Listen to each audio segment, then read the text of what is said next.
Wrong one. Okay. Hi! It's Waki here today. I'm going to be streaming again. Wow, surprise. As if that isn't predictable by the fact that I'm streaming. Today I'm going to be playing more Magical Warrior Diamond Heart. I'm really excited to continue playing. I have no idea what's going to happen next. Um, I believe there's 2 to 3 more episodes left. And we'll see where that goes because I know there's like one thing that the creator has been posting about is that one of the episodes get really sad, and I'm really curious what happens. So without much further ado, boink, we're planning to stream for about 2 hours today. Might be a little bit more, might be a little less. We'll just see how much of the game we get through today. And then I'm gonna hit on this one, and now you can hear the audio.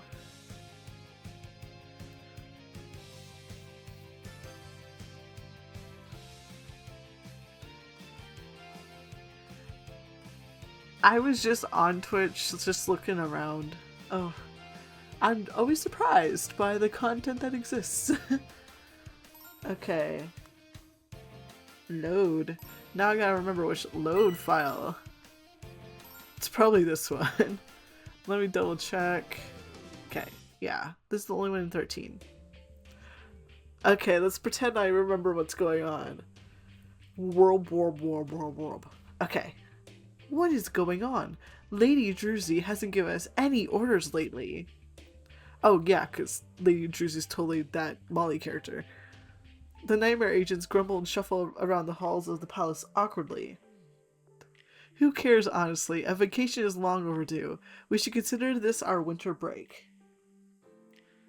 If anyone deserves a break from you morons, it's me.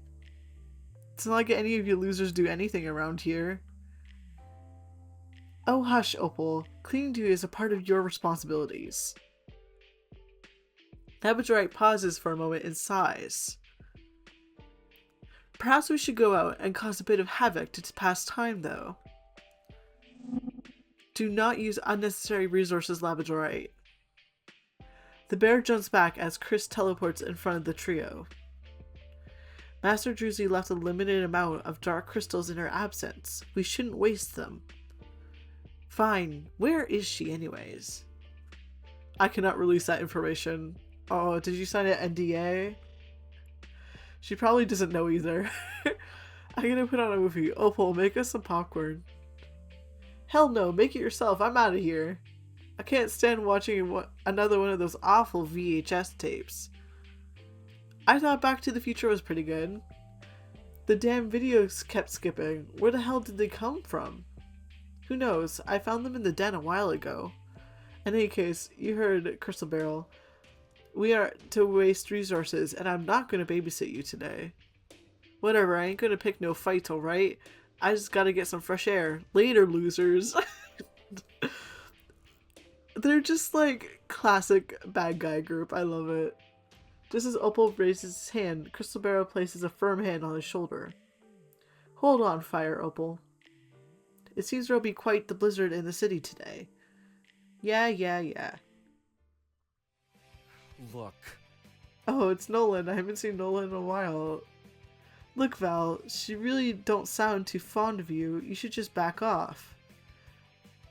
Nolan and I are wrapping up Mama and Daddy's presents right now. No way. Alex says Chandra's really nice. She's just shy. I think if you give her a little nudge, she'll open right back up. Besides, I'm sure she would be grateful for an excuse to get away from that freshman. Listen. He reaches over and snatches the tape out of my hands. Hey! All I'm saying is you can't force friendship onto everybody you meet. Very true. If she didn't hate you before, this is the fastest way to make her start. Liam said the exact same thing. And he's right. You already extended a hand. It's up to her if she wants to take it. Big if true? Ugh. But Liam only had one friend before I came along. Does that sound like the kind of person I want to take friendship advice from? I'm not that smart about a lot of things, but I think I know a thing or two about how to make friends.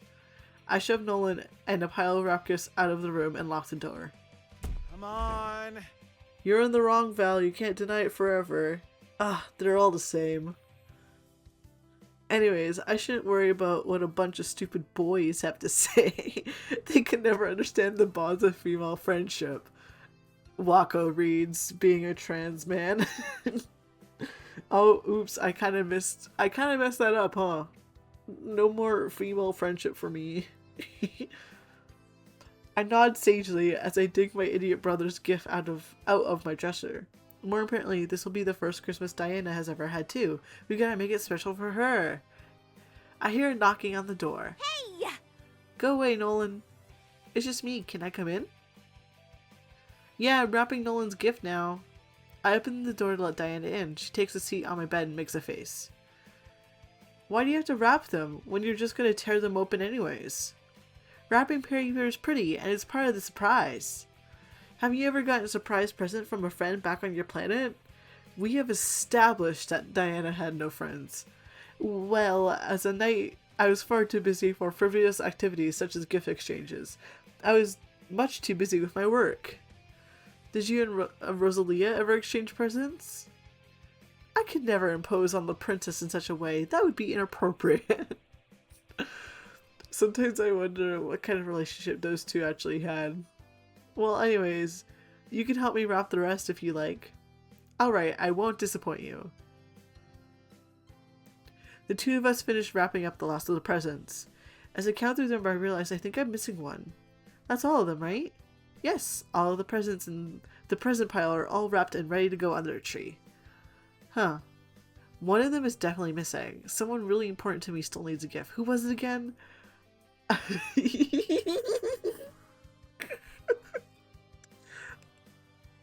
Oh, they make me choose. Save. Return. I'm gonna say someone else for now. Oh man. Someone else. Anyone else. Let me choose. God. Oh, okay. I don't want to give anyone a gift because I don't think Alex and Liam like me enough that it's gonna go over well. Sure, Liam. That's right, I never got Liam a present. I really want to do something special for him as a thanks for helping me with tutoring, but I haven't the slightest idea what to get him.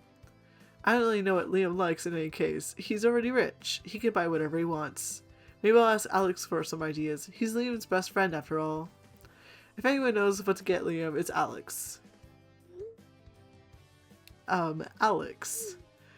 Yo, what's up, Val? You need something? I need your help.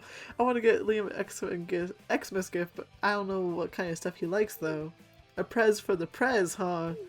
Well, gardening's been his thing for a while now. He's always getting himself into some new hobby, you know. Last summer, he was really into learning code. Before that, it was music. God, is there anything Liam can't do? He can't draw. He can do music, but he's really bad at art. You didn't hear that from me, though. I wonder if I should draw him a card? Nah, I'm not much of an artist myself either. Not compared to Ethan, at least. I usually just cook something for him. I highly recommend that you avoid that, though. You don't gotta make him food. Why not make him something else? You can get him one of those custom mugs or t-shirts on a t-shirt, or a t-shirt, wow, or something. Me struggling. Oh, or like he's always got that scarf. You can knit him a new one? How much time do you think I have? Just an idea. Gotta go though, I have work today. Good luck.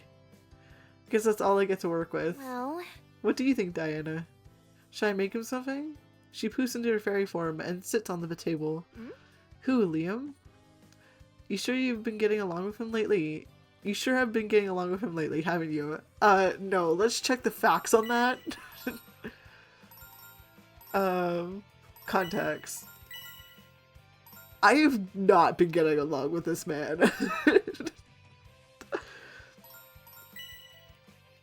I am friends with a lot of people though, and Sophia and Zachary are my most friend. Yay! I would get along with Clover more, but Clover's gotta learn a little bit more. I can't with Clover sometimes. You think so? Sometimes I can't really tell if we're friends or not. Well, you can never go wrong with something homemade. And if he doesn't like it, Sophie will yell at him. Oh, well, if Alex and Diana think so, I guess I'll have to make him something then. But what? He probably won't wear any bracelets I make, and I don't know about cooking him something.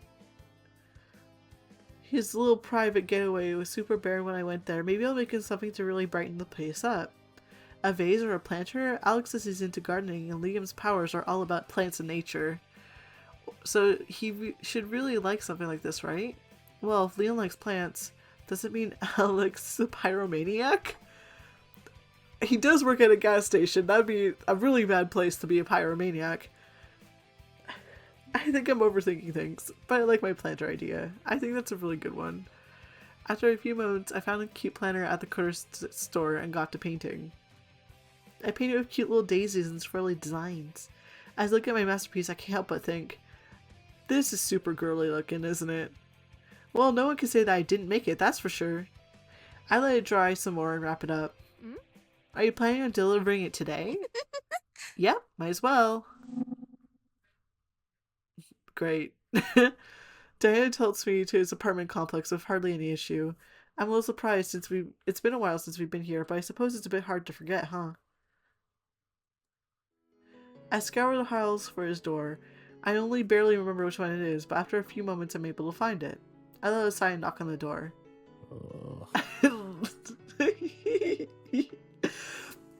Let's invade this man's space. Let's invade his personal space. Let's do it. When Liam answers, he looks a bit irritated. Don't worry, it's just me. His tense expression fades into one of confusion. Huh? What do you want? What? I can't hang out with my buddy Liam? He gives me a look and I almost feel like turning back around and going home. Don't be like that. I was trying to play Santa, but since you obviously don't want your present, I guess I'll go home. I wave the box in the air a bit and stick out my tongue. Fine. He puts his hands out and I fake reluctantly drop it in his palms. Huh, greedy rich boy. Don't be mean. I'm a bit surprised that you brought me a gift, of all people. I'm Santa after all. I'm here to spread Christmas cheer. Liam pauses for a few moments. Well? Is there anything you'd like in return? Nope, don't worry about it. I didn't do this because I wanted something in return after all. Consider it a thank you for helping me so much. Bye-bye. Well, we better get going then. See you on Monday. Let's get going, Diana. I'm starving. I'll see you to the door. I shrug and the three of us make our way to that entrance. However, when we reach the door... Huh? I can barely see anything outside. I try to push the door open, but the wind and snow make it feel more like I'm pushing a boulder. No! We're falling into, like, such classic tropes. Oh, it snowed in. They did mention the blizzard earlier. A power gust of icy wind bursts in through the little crack I was able to make, burning as it rushes past my cheek. Oh no. It'll be fine, okay? We can just teleport from here. I can't. I can't. Diana begins to panic and her whole body shakes like it's made from gelatin. What's wrong? Are you afraid of storms, Diana? No, it's not that. I can't teleport when the weather is so disastrous. It might take us to the wrong place. That wouldn't be the first time, though. Does it mess with your magic or something? They have to come up with some sort of excuse to, like, make it so they can't leave. Like, it's just got to happen. I can't imagine anything but snow right now. I need everything in my head is snow. I can't do it. Everything looks the same. You two might be better off just waiting it out then. Liam sighs and motions us back to his apartment. Oops. Sorry, Liam. Okay, but like, what if Diana sat in a room that didn't have any windows nearby and watched like a funny video and then teleported them? Like, I'm just saying. I hang out. Wait, I'm curious. I didn't get an extra heart for choosing Liam. That's fine. I don't expect it. I hang up my winter clothes and make myself comfortable on the sofa. This is the first time I've actually been a proper guest here. I might as well enjoy it while I can. Liam sets 2 glasses of water on the coffee table and takes a seat next to me. After a few moments of silence, I'm starting to get a little annoyed. He seems almost determined to ignore me, and that kind of makes me want to mess with him a little bit. As someone who really likes just coexisting with other people, I disagree. Your little home away from home still doesn't have any personality though, does it? Clutter and personality are not synonymous. Synonymous? Synonymous. I simply keep things organized. It sure doesn't look like you have much here. You certainly do a good job at hiding everything. My stomach growls like it's ready to start eating itself. Right, we still didn't eat lunch. I'm hungry. I hope you at least have food in this house. I'm hungry. I do. I don't have as much as to work here as I do at home, but I can make us lunch. I can help. Like, that's just the polite thing to do. Let's save. I can help. I'll help you. Liam stops and grimaces. No. Huh? What's that look for? I've been told that you're banned from the kitchen. I don't know what you're talking about. I'll have to get back at Alex for running his mouth when I see him on Monday. In any case, I'm more than capable of handling things on my own. You'll just be a nuisance. You didn't have to be so mean. No, it makes sense. I get it. After lunch, I find myself getting really, really bored.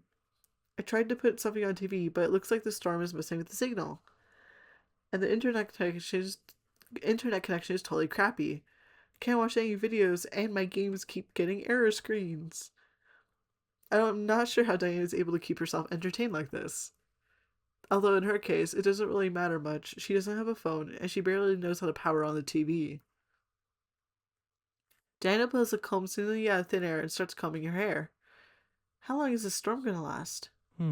That's a good question. He pulls out his miracle link and begins tapping away at the screen. As he scrolls, his eyes widen and his already pale face becomes nearly as white as snow snow outside. What? What's that face mean? This storm won't pass for a while. This is I feel bad because I personally understand that this is like his space. Don't come into his space, but how long is a while, Liam? Until around midnight. Probably. Huh? What? You're messing with me, right? It could change later, right? It could. Maybe. No! I can't stay here all night. Diana, can't you try to get me home? Diana jolts and falls backwards in a frenzy. Valerie, I'm sorry, I can't. Come on! You could try, right? At least try. No. I can't. Oh my god. I slump to the ground in defeat. I really don't want to be stranded in this burying house all night. I want to go home. Why can't Diana be better at teleporting like it? Oh, right! That's right. Amy's really good at teleporting, right? Huh? Yeah? So she could come here and get us to take us home. Both of them. No, I'd rather die. You two are being ridiculous. I have to get home. I'm about to text Amy when Diana swats the miracle link out of my hands. Please don't. Please don't do this to me. She'll make fun of me. I'll never live it This down. is my only sanctuary away from her. The last thing I want is that filthy mutt lurking around in every single aspect of my life. That's a voice line. The two of them stare me down intensely and I realize I'm kind of scared of them right now. Fine. Okay, thank you. I need them out of my personal space. You can't just drive us home then. Driving in that weather is a death wish. I can't believe this. They really hit us with the snowed-in trope. And figured out a way to make teleporting not happen. I pick up my phone again and Diana glares at me. Ugh. I'm calling my mom. She's probably worried sick. I tell the phone and let my mom know I'm safe. Daddy didn't like the idea of me being with a boy that wasn't Alex or Ethan. But once he realized Diana was here too, he chilled out. What do they think Diana is? Like, just like a friend who hangs out all the time? I guess he'll be here for a while, huh? I wonder what kinds of stuff he has hiding around here. I'm gonna sip of water. Takes a sip of water. Of course it's when there's no music playing.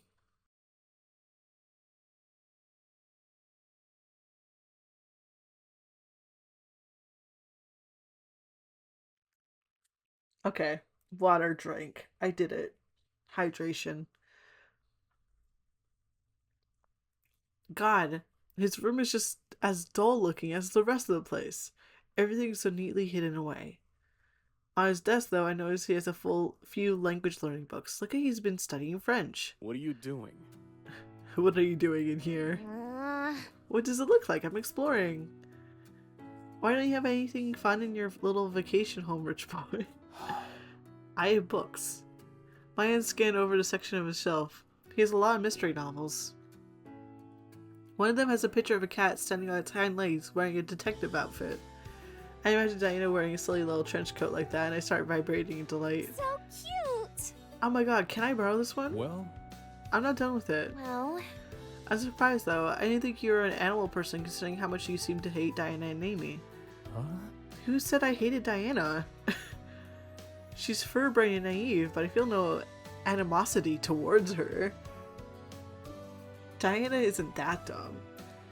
Well, now that I think of it, maybe she is. My attention is drawn towards the windowsill, and I notice he has some planters. oh, right! That's right, you are into gardening, aren't you? As I reach toward them, Liam jolts forward and grabs my wrist. Don't touch those with your bare hands! Huh? Huh? Oh, right. That wouldn't apply to you. He reaches my wrist and sighs. What are you rambling about? Well, Recently my powers seem to have an influence over my gardening. He puts on a glove and grabs a small pot from the table. With his free hand he lightly touches the leaves of the plant. I lean over to get a better look. Buds slowly begin to form as Liam releases contact. Once I noticed what was happening, I made a point to begin wearing gloves. I could prevent this phenomenon as long as I avoid direct contact. Oh my god, I aced the word phenomenon first try. Gosh! Whoa, that's really cool though.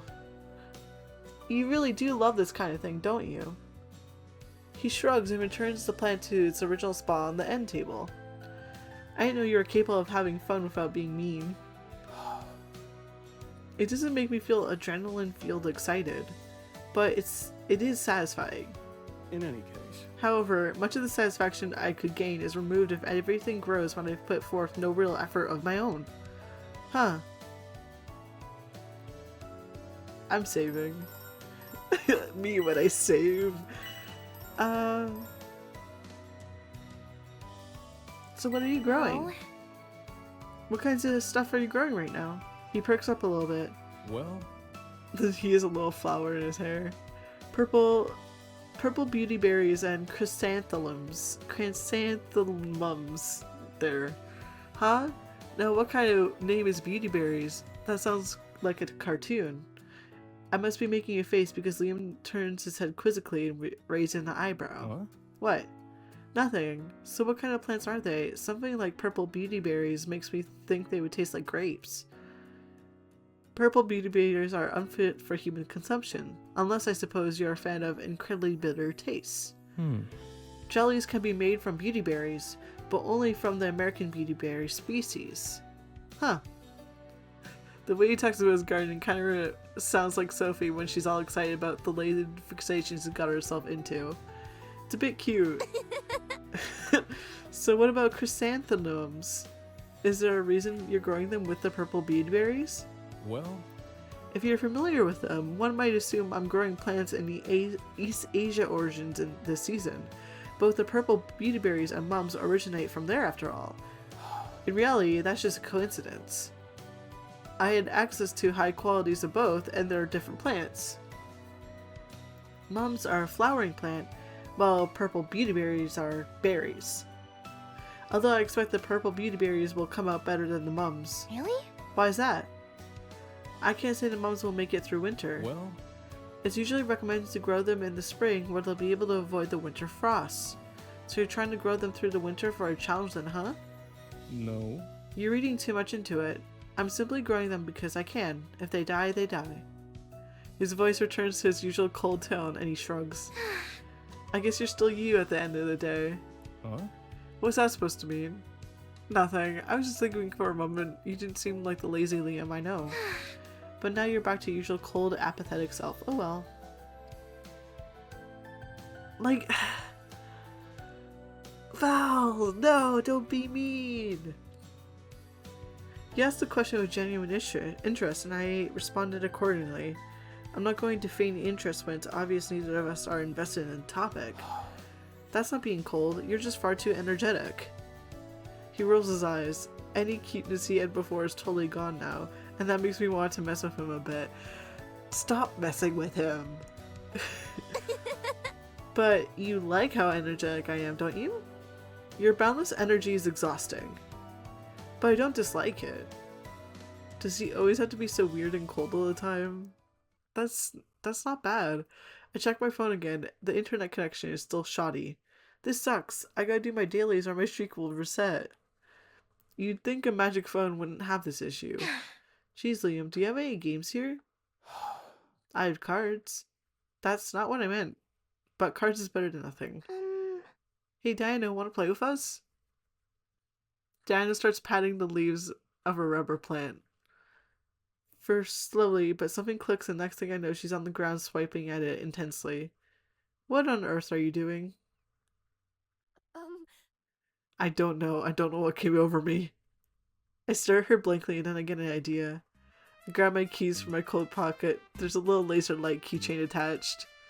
This is something I've wanted to do for a long time. I turn on the pointer and wiggle it around. At first Diana ignores it. But after a few moments Diana's pupils dilate and begin darting around the room. Bingo. I wiggle the light on the sofa and she pounces on it. What are you doing? I shake, stop it, trying to stop myself from bursting into a mad giggle fit. Look, look. I trick my hand in the opposite direction, wiggling it against the wall. Stop moving it. Diana dashes towards it. I move the light just barely out of her reach and giggle as she tries to leap up and grab it. I just hear the crash and I'm like, oh no. I get a good solid 15 minutes of joy out of this before Diana crashes into a table, knocking over a vase and shattering it. That's enough of that.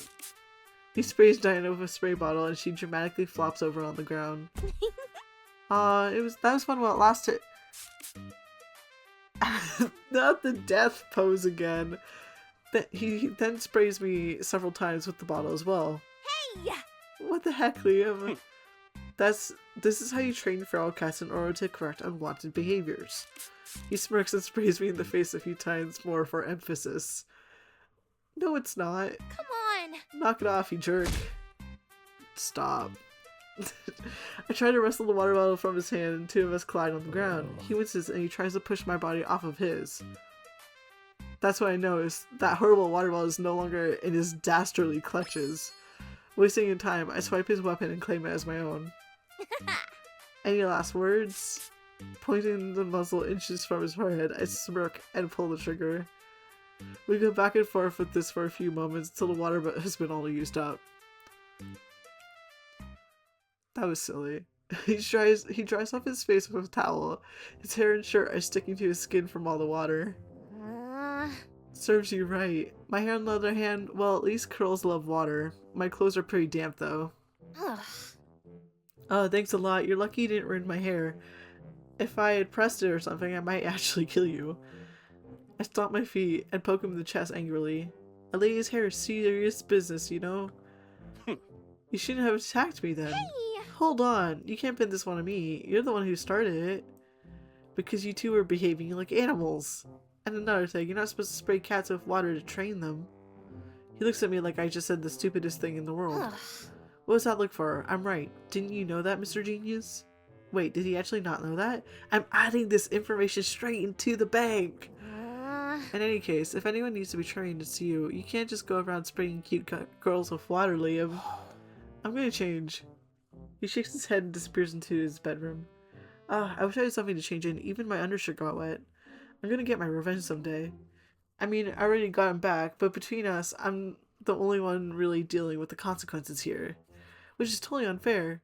At least I'm not alone, though. Diana doesn't have any clothes to change into either. Look over at Diana, who's combing her hair on the sofa again. Huh? Hold on, you look totally dry. What gives? I know she didn't get sprayed half as much as we did, but she looks like nothing happened at all. Oh, I changed my clothes. Huh? When? How? Of course. As a knight, I'm always prepared for the worst, so I always make sure to bring spare clothes with me. For example, what if my clothing becomes damaged in battle? Or a fair maiden needs me to lay my cape over a puddle blocking her path. This way, I will always have a clean one to switch into. I wonder how often that second scenario has actually happened. Well, I'll lend you something of mine. However, I recall you wear a different... I'd lend you something of mine. However, I recall you wear a different size than I do. I know. Diana's a little taller than me, but she has a much more slender build. I can't fit most of her clothes. I've tried. Well, her cape and various hat fits, but the rest is too small. This sucks. I slump onto the sofa feeling very grouchy, but not very regretful because I didn't do anything wrong at all. As I'm thinking to myself that Diana should wear more t-shirts, the lights go out and I feel something soft smacking against my forehead. Pajamas! Wait, I love his... Those pajamas look so cozy. I'm a little jealous. Although I don't wear that much to sleep. I wear like a t-shirt and shorts because I get hot. You don't have anything dry, do you? As he's about to toss a second bundle at Diana, she holds her palm out in a stop gesture. No need. I always carry extra clothing with me. Huh? Where? Diana refuses to answer, instead polishing a blade that seemingly generated from thin air. Seriously? You are aware that it's illegal to conceal carry a blade over 2.5 inches in length in the city, correct? 2 inches for those under the age of 18. Diana holds a silent eye contact with him for a few moments before she resumes cleaning her sword. In any case. Anyways. Did Liam try to carry one around himself? He shakes his head and turns to me. You can borrow that for tonight. I'd rather not you lay around on my furniture in wet, dirty clothes. Thanks? I'm not really sure if he's being nice or not, but I'm grateful, so I'll appreciate the gesture. I will still get my revenge, though. well, I'm gonna go wash up then. Carrying the bundle in the bathroom, I realize I'm gonna be wearing a boy's clothes. Well, it's not that big of a deal, right? I've had to wear Nolan's hand-me-down for years. As long as I think of it like that, it's a lot less embarrassing. This is just like wearing Nolan's clothes. Hello! Thank you for joining Paper Circus. Robot Maple. I know. I am playing Magical Warrior Diamond Heart. It is a lot of fun. They did the cheesy, like, oh, we're snowed in and I'm trapped with this cute guy moment. I don't care. Not that I don't care about the characters, but it's like the cheesy romance and I'm like, that's silly. That's goofy. Give me the drama.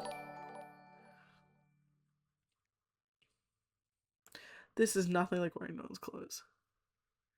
Best time to join the stream or worst time to join the stream? I don't know. It's a party all the time. Either way, it's nice to see ya. Nolan's clothes never really fit me, but these were never this ill-fitting. I'll go. And for some reason he had... Oh, wait. It makes sense. The guy character is into plants, and he has a water bottle, and, like, he sprayed the main character with the water bottle, and then apparently they fought back and forth with the water bottle, which is also very cheesy, and now he's given her a spare change of clothes. And also this guy is totally autistic. like like it's actually canon. This character is autistic, but like it's not, it's just like him vibing. It's great. At least the pants have a drawstring, but the hens keep on rolling and I stumble and trip as I make my way back to the living room. Jeez, how freaking tall are you? Well, A little over 6 feet. Why? You don't have anything smaller you can lend me? I don't keep my grade school clothing here, Valerie. I want to say something, but I can't think of a comeback. How are you doing? As long as wow, stuttering. As long as I've been aware of his existence, Liam has always been pretty tall. I don't really think about it much. Maybe it's because he hangs around Alex so much. Alex kind of outshines him in the height department. Huh? Val, are you okay? Oh yeah. You know how magical girl anime has the fairy character? This is our fairy. She waves a hand in front of my face and I realize I've been spacing out. Whoa! You smell awesome. What? Actually, now that I think of it, you smell like Liam. Diana, please don't say it like that. Well, But it's probably because I had to use his soap. Well, except for the shampoo, I didn't bother putting that straight-haired stuff on my head. I like it. Can you buy me it? He's got fancy stuff. We can't afford it, Diana. But I really do need to get around to getting her own soap. She seems fine using my stuff, but who knows? Maybe the products I use aren't actually good for aliens. If that's the case, though, I'm not sure if any human soap is good for I'm aliens. hungry. Hungry. Anyways, I'm hungry. I'll see what we can do about dinner then. As I'm about to jump up and offer to help, but my legs get tangled in these oversized pants and I fall back onto the couch.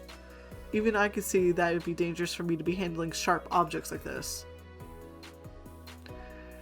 It's nighttime. As we eat our dinner, I refresh my phone again. The signal still isn't good enough to browse the internet, but I'm able to get messages from my mom. It really does seem like I'll be here all night, huh? I wonder how Liam is feeling about this. I know he doesn't want this place to be a friend's hangout spot, but doesn't seem too bothered by my presence. He hasn't been very talkative either, though. I'm not sure if it's because he's mad or because he's just quiet. Huh. Well, So why do you like gardening so much? Did you become inspired to start because you have nature powers? no. No, this is something I've chosen to do through no outside influence. I've had an interest before, although it's only recently that I began engaging with it as a hobby. As for why I enjoy it, it's relaxing, simple as that. I don't think he'll elaborate, even if I press him. But it's nice to see him so energized for once. I finish shoveling my meal into my mouth and smile. I look out the window inside. I can't tell if it's lit up any at all. I like how I chose to read like visual novel games. I don't speak well. I'm much better when I'm just making it up on the spot. And yet I'm like, let me read a script. Liam places a neatly folded stack of bedding on the coffee table next to the sofa. Well, It's getting late. We should probably consider our sleeping arrangements. Okie dokie. I take the bundle of bedding and begin to set up the couch ready for me to sleep on. As I'm laying out the sheets, I stop and stare at the couch. There looks like there's enough room on the sofa for 2 people to sleep on it, but maybe not quite as comfortably as we might like. What's the problem? well, I'll ask Diana what she thinks first. Diana, what do you think? Can we both fit on this couch? Oh, I wasn't gonna sleep there. I'd rather not get squished again. Huh? Where are you gonna sleep then? I don't think she brought her sleeping mat with her, did she? just leave it to me. Don't worry about me, I'll figure something out. Okay then. I guess that's that. Good. At least it wasn't like there's only one bed. Visual novels come with like this baseline amount of embarrassment. You just gotta be okay with it.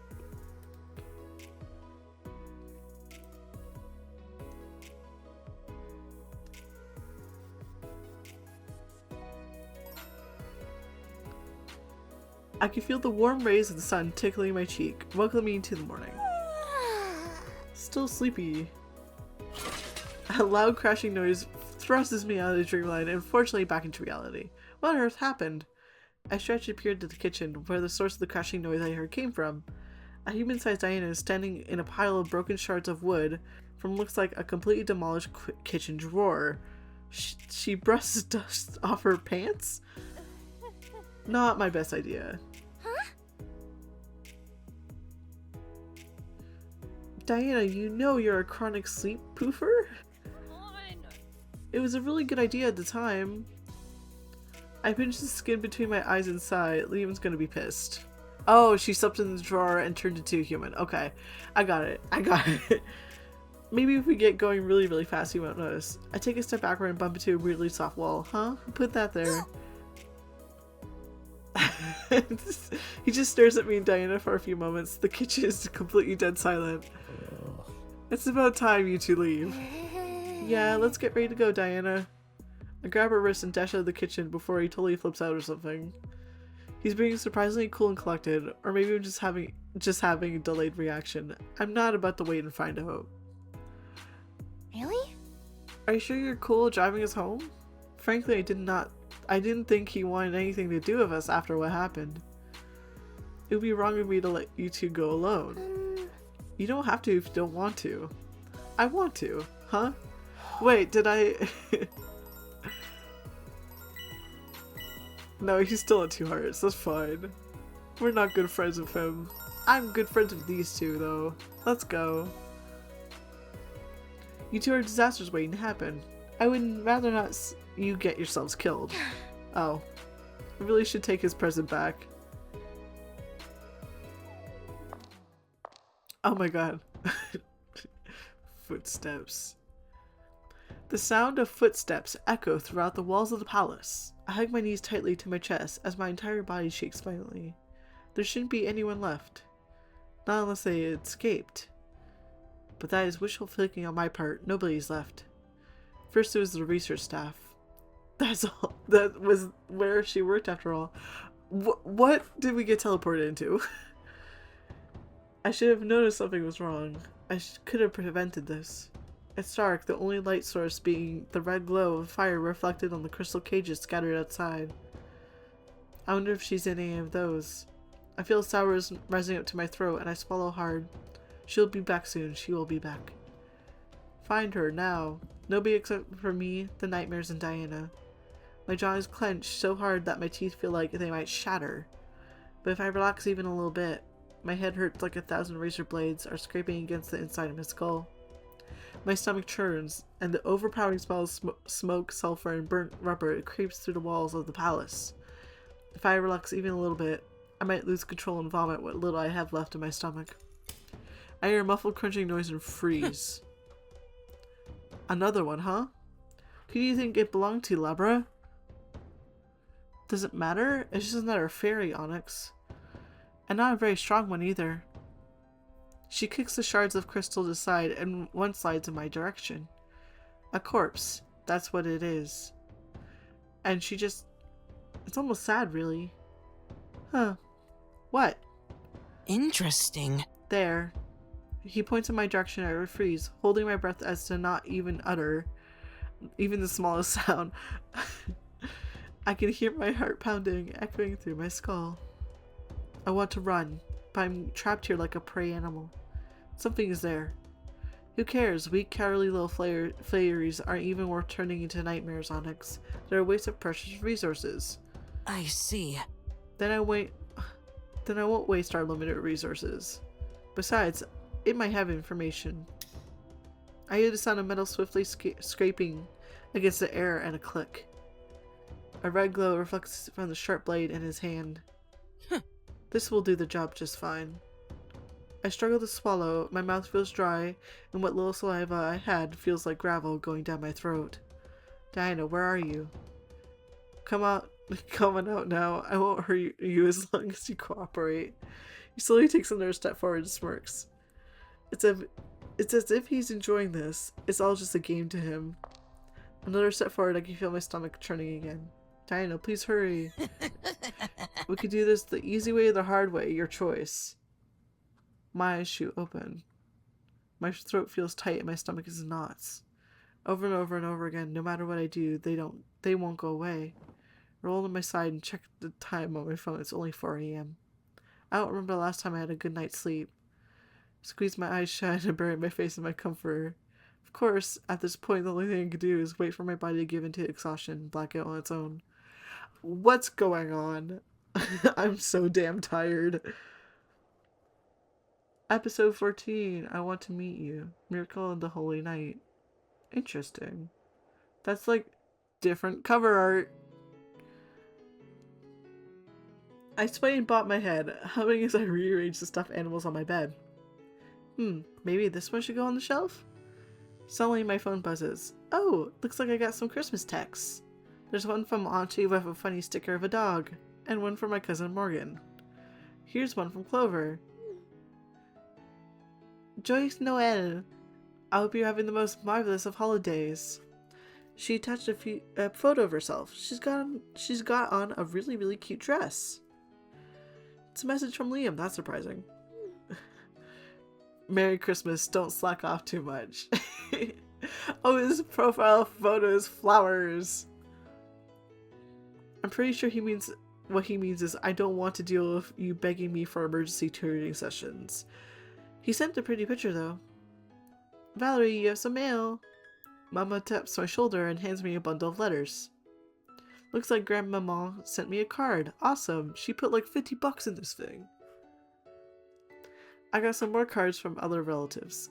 Uncle Greg sent me a card with a puppet on the front that when you open the puppet moves. It only had like $5 in it, but I like the puppet. I got one from my big cousin Nina and her dad, just a basic card, but they added in a gift card at Dalton's. Got a card from Sophie. She sent me a really cute one with a silly snake on it that says Merry Christmas. Merry Christmas, Valerie. I hope you're having an amazing holiday. I'm very happy to have you as my friend, Sophie. Yay! Inside she wrote a short message. I hope you have. I read that already. Aw, she's so sweet. It's a card from Zachary. The card is really pretty, covered in glittered. Some of it got on my hands. Happy holidays. Hope your day is super awesome, totally fab. Can't wait to hang out again. They also seem to have sprayed it with perfume or something because it smells real nice. I can't wait to see Zachary again too. I got a card from Alex. He's really into the holiday spirit. When I opened the small cinnamon wafts from inside. Jealous of all their handwriting. The card is pretty graceful looking, and there's a prayer on the inside as well. Alex is such an authentic guy, so I know he really does genuinely mean it. He wrote, Merry Christmas, Val. Hope you have an awesome holiday. Stay safe and warm. See you soon, Alex. He's so nice. Man, this card smells delicious. Ethan doesn't send Christmas cards, but I wonder if he sent one for New Year's. It probably won't arrive for a little while, though. I'll put away all my cards and head out to the living room to find something to snack on. Diana is sitting on the couch next to Nolan and Mama, watching TV. Are you sure you're okay spending the holiday with us? What about your family?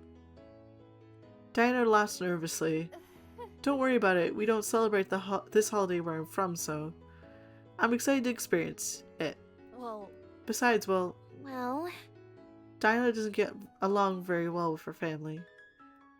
That isn't technically a lie. Amy and Diana are basically family, and I know Diana would rather not have to spend the entire day with her. Even still, I think you should make up with them if it's possible. Only if it's safe. You're not in any danger, are you? No, do not worry, ma'am. Also, ignore the beans on my hands. Well, that's good. But at the end of the day, holidays are about spending time with the people that are important to you. Even if you don't put up the decorations or you can't find time to go to church, it's important to make time for the people you love. Save. Save. Diana has me. Yeah, we're pretty close. I would say. I pull Diana into a big snuggly hug and nuzzle her cheek. It's okay, she is me. Hey... Val, family isn't always people you're born with. It can be good friends that you love too, right, Mama? Mama laughs and shakes her head. That's right. I hope you don't think we are trying to turn you away. Our house is always open for important friends. I just worry is all. Diana ain't the only important friend you have, right? Nolan nudges me in the side and laughs. Just don't scare them away. Shut up, Nolan. Anyway, what about you? Well, Where's your boyfriend at? He just shrugs and starts scrolling through different streaming apps. He had to go to Indiana to visit family. Huh, I wonder if he's feeling lonely without him. I know that I wish I could spend every time with that person today. I like how it's like, that person! And then we're back to the bad guys. Ah, Druzy isn't here today either. I even got her a present. She didn't want this stupid thing anyways. If you actually want to make Master Druzy happy, you should deliver Diamond Heart's head on a platter. Onyx lunges forward and tries to snatch the gift from Labra's hands. She jumps and pulls the gift towards her. What are you doing? That's for Lady Druzy. She tears the gift from his hands. A small envelope falls from her hands and flutters to the ground. Oh, what's this? A card? To Caroline. Labra swipes the envelope away before he can read anymore. That's none of your business. Who are you sending a card to? For your information, I have a companion now. Huh? Lab's got herself a buddy? Crystal Barrel materializes in front of the agents. Attention, Nightmare agents. We've been trying to contact you about your car's extended warranty. What kind of weirdo freak would want to be friends with someone as obnoxious as her? Attention. The trio freezes and turns their attention to Crystal Barrel. You three have a special assignment from Master Druzy Course. Why ain't Druzy been the one delivering these assignments? The Master has been occupied with other matters. I've been told that you three are not under any circumstances to create any nightmares today. Oh. I've been told that you three are not under any circumstances to create... Okay, no, that sentence just does not work with me. Huh? Why is that? Master Druzy has something else planned tonight. Oh, wait. Oh, this art looks so good. I love this kitchen. I roll a spoonful of dough into my palms, shaping it into a ball. The two of us are making Christmas cookies. What better way to enjoy the holiday than with sweets? You live in a bakery. hey! Hold on, that's way too small, Diana. Who wants to eat cookies that small? I see. That's true. Santa is quite a large fellow, isn't he? She grabs a bit more dough and adds it to the first chunk. Look. I take a ball of dough on the tray and put my hand on the hips. I already told you, Santa isn't real.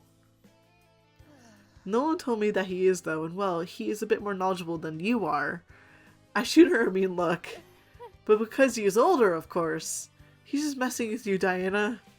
He's probably getting a real kick out of tricking her like this. It's not too often you meet a full-fledged teenager who still believes in Santa Claus.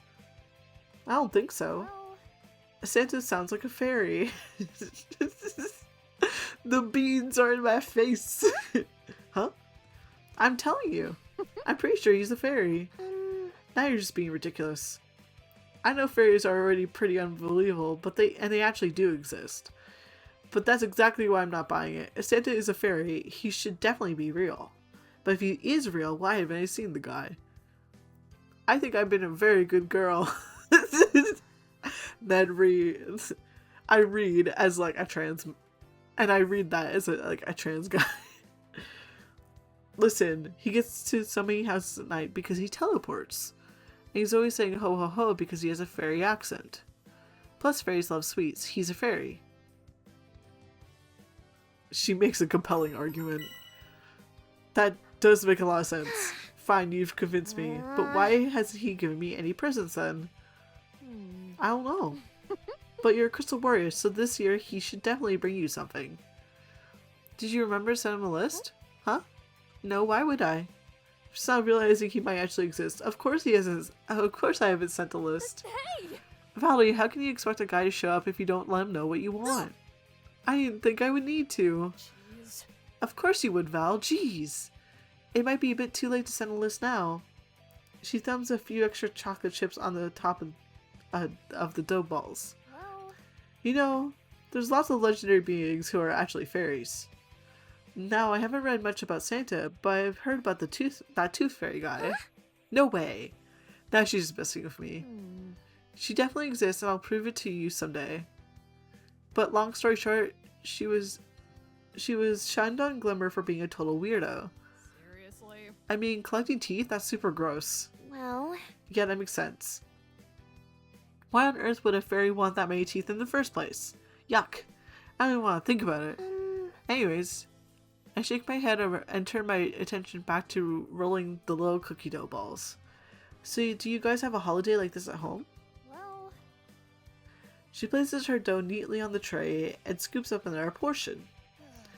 We have a gift exchanging celebration, however, it's only for fawns. Fawns? Young fairy children. I'm a bit too old to participate in it anymore. I've heard that there are some fairies who celebrate Christmas, but Earth's religious traditions aren't very popular back home. So I really don't know all that much about it. After all, I imagine that most fairies who have fallen in love with Earth culture would rather just stay here. That makes sense. It's probably way easier to enjoy Earth traditions on Earth, where you can be sure lots of people will enjoy them with you. That does make me wonder, though. Do you think you'll start liking Earth enough to stay? I don't know. I mean, I have been having fun here, but, you know, as a royal knight, I do have important duties back home. Yeah, it's true. You'll still visit us, though, right? But you'll still visit us, right? If I never saw Diana again, I'd be really, really sad. Yeah, I'll try to make time to visit. Okay, and you have to stay in touch. Call me lots. Wait, you're not good at the phone. I'll write. I'll write all the time so you never ever forget about me. Okay, and I'll try my best to figure out the phone. I pull her into a big squeeze. Back up. I don't want to think about Diana leaving, but we'll be friends forever, I'm sure of it. You have a home here no matter what, okay? Thank you.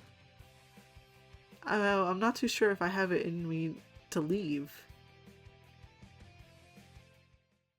So, how are you enjoying your first Christmas so far, Diana? Leave me alone. I know it's just a word, but my brain goes, ugh. Daddy stands in the entryway and smiles. Oh, it's very nice. I'm having lots of fun, but... Huh? Is something wrong? No, I'm just a little bit confused. Why is there an Eve to it? What does that mean? Huh, I don't know. That's a good question. well, You should ask Sophie. She probably knows. Sophie knows just about everything. If she doesn't know, well, we can always count on her to find out. Nolan walks in holding a small anime figure. Val, how come one of your little anime dudes is over at the nativity setup? Oh, that? I laughed nervously and twirled my bangs. Diana accidentally broke one of the wise men, so I just replaced it with the wisest character I could think of. He looks at me dumbfounded and shakes his head. He plops onto the couch and grabs the remote. He presses the buttons a few times, but the TV doesn't respond. After a moment, he opens the back and a small plastic baby falls out of the battery compartment. Oh! alright! Yay, you found number 87. I snatch up the tiny baby figurine and line it next to the babies 1 to 86 on the TV stand. What? Oh my god. I not admire the growing collection of tiny plastic babies that I hid around the house. There's only 113 babies left to find. Hehe. I'm snickering to myself and I suddenly feel a shiver run down my back and freeze. What was that? Something's weird. Val, are you okay? Yeah. I'm just cold. I'm gonna grab my blanket from my room. When I'm in my room, I hear a faint buzzing come from my pocket, and that weird eerie feeling crawls up my spine again. I am waiting for you. An address. Ooh. Huh? Spam messages, huh? I guess even magic phones will get them eventually. I leave a message and shake my head. Valerie Amath. Oh dear. That's my everything. Caroline. Amaranth, Jonathan Amaranth, no Amaranth. I'm waiting for you, Diamond Heart. I have something important you may want to retrieve. Come alone. What? My heart begins to race and my eyes flicker over to each line. Who is this? Why do they nail those things? Shake my head. No, it's just spam. It's just spam. They know this stuff because ads and data and stuff, right? It's just spam. I should ignore it. Feel tugging in my chest. I should ignore it, but I want to go. What if it's not spam? I think I should probably go. They did say they have something important, but get it back. I should just ignore it. Oh, I don't have an option. Wait, I want to see what my... Yay, we got a heart with Diana. I want her to be happy. Go eat them. I feel like I have no choice. Something inside me is telling me to go. But is it a good idea to come alone? Probably not. But I feel like I have to do as I say. I have to go meet them. I need to. I shake my head and head towards the front room. I'm heading out. Ah, glitchy eyes. That's fun. My body moves almost on its own, as if I've lost control of myself. Huh? Hold up. Where are you going, Val? I forgot something. I grab my coat and begin putting on my gloves. You know how I could be. I forgot to deliver an important gift. Wait, can't you just wait until morning? I have to go. I'll be fast. I need to go. Don't worry. Don't worry about me. I'll be right back. I make my way down the stairs. I'll come with... Oh, now it's Diana's point of view. You. She rushes down the stairs before I even get a chance to finish speaking. What's going on? She seemed a bit off. I shake my head and let out a sigh. She'll be alright, right? She always forgets something, I swear. I'll never understand what goes on in that head of hers. He grabs one of the cookies and rolls his eyes. Both her and Dad. He takes a bite of the cookie and winces. Oh, it's salty. She can hear all the scatterbrain and none of his skills. That's mean. I wander the area, occasionally glimpsing at street signs. Mark Ave. I know it's not that far from here, but it's a bit hard to see in the dark like this. And it's cold. I gotta make this quick so I can get back home where it's warm. Oh, right. If I want to go faster, I should transform. I tap the jewel on my miracle link and trace a heart on the screen. Royal Heart Metamorphosis. I'm engulfed in that familiar white light for a moment, and my hair and clothing transforms. Suddenly, I feel a sharp pain in my head and nearly collapse to my knees. A treat. Oh, okay. Let's read some of this. Die.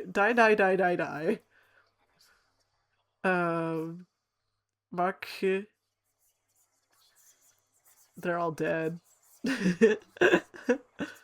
I hear voices overlapping in all directions, and I feel overwhelming dizzy. If you're tag yourself. Mine is please just be quiet. Or I just want to sleep all the way in the corner, right over here. Or just go right. Don't hurt her anymore. We had to. Wait, I could just hide there we go. Or I'm the keyboard smash. Where is she? It wasn't. If it wasn't for me, this wouldn't have happened. Nobody gets hurt in a dream. North. I'm sorry. I'm having fun reading these. There's so much effort put in this, eh? Go left, go left. Okay. Oh, wait. There's even more just on top. Are you two friends? Go north, go right. It's your fault. Don't hurt her anymore. Yeah. Sorry, I don't mean to flash it like that. I'm just hunting for evil. This one, like these ones that are written like this, are also on the top layer. Okay, stop reading. I hear voices overlapping in all directions, and I feel overwhelmingly dizzy. Please be quiet, please be quiet. I can't understand what you're saying. As the pain subsides, I feel something pulling me again. That wanting feeling becomes all the more intense. I want to find them. I need to find them. I want to find them. I need to find them. Behind you. Huh? The whispering stops suddenly. Someone calls out to me. Is that the one I've been searching for?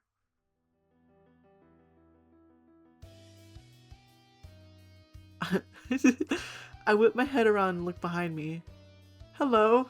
There's a girl standing on the roof of the building. She has intense silver eyes that glow like the moon. I'm left completely and utterly mesmerized. I wonder if this is love at first sight. Are we doing this right now? I shake those ridiculous thoughts out of my head. I can't just get distracted. Who are you? I wonder. She takes a deep step forward out of the shadows. I wouldn't say take a deep breath. What? Your diamond heart, the crystal of love and hope? She leaps from the building and approaches me. I see. I'm the same as you, but suppose that makes me the crystal of despair then. What is she talking about? You can call me Luna. Not that it matters. Dead people don't speak. Hello. You're evil. Oh, I love the blade design. Oh, that's so pretty. Can I try the evil people? She lunges forward, delivering a powerful punch to my stomach and launching me backward into the ground. I scramble desperately to get back on my feet. This is bad. What the hell is going on? I have to call someone, right? I should call Twinkle Moonlight Shower. A flurry of little silver light sprays from her palms and begins pelting my body. Tiny shards cut and scrape my skin, burning like thousands of little paper cuts. I wince and bite my lip. I have to move. I dash forward, preparing to strike. She vanishes from my view and I find myself suddenly slamming against the wall. Move. I have to move. I rise to my feet with shaky legs and dash forward. I'm scared. My head hurts so much. My thoughts are all jumbled up. The voices are gone, but I feel like my head is still screaming. I shouldn't have come here, but I had to. Why did I come here? She took something from me. I try to fight back despite the throbbing pain in my head. Every kick I launch misses. Every punch I throw is batted away. She delivers a series of blows that I'm just barely able to dodge. I wind my arm back and lunge forward. Our fists meet, and I feel something like electricity run through my body, and the two of us are launched backwards. I struggle to rise to my feet. My body feels like a gelatin. I need to call for help. I need to... Rose Crystal Sword. What? I stare in pure astonishment for a few seconds before I realize I don't have a single moment to waste. She charges forward furiously, blade in hand. That's mine! Why does she have the same sword as me? She's a copycat. Rose! I have to get that back. I need to... Crystal Sword! Her blade crashes against mine, and a high-pitched clanging rings through the air. Our eyes meet, and I suddenly feel suffocated. Luna winces in pain as she raises her blade again. You... This is your fault. She slashes her blade at me, and I clumsily block her attacks. You did this. What? What is she saying? You attacked me. Something snaps and she rolls around violently. She slams her blade against mine, knocking it right on my hands. Anyways. Wait, I need a sip of water. I need a second. Let me breathe.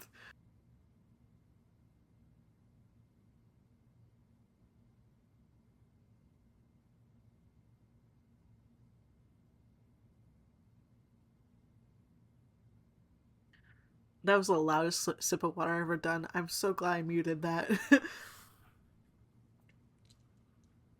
Alright. It's Diana's point of view. She's been gone for a while now. What's taking her so long? She should be fine. She's pretty scatterbrained, but she's probably just a little lost in the dark, right? She had to bring something to her special someone, right? Don't worry. I'm sure she just lost track of the time. I know where she is. I'll run over and bring her back.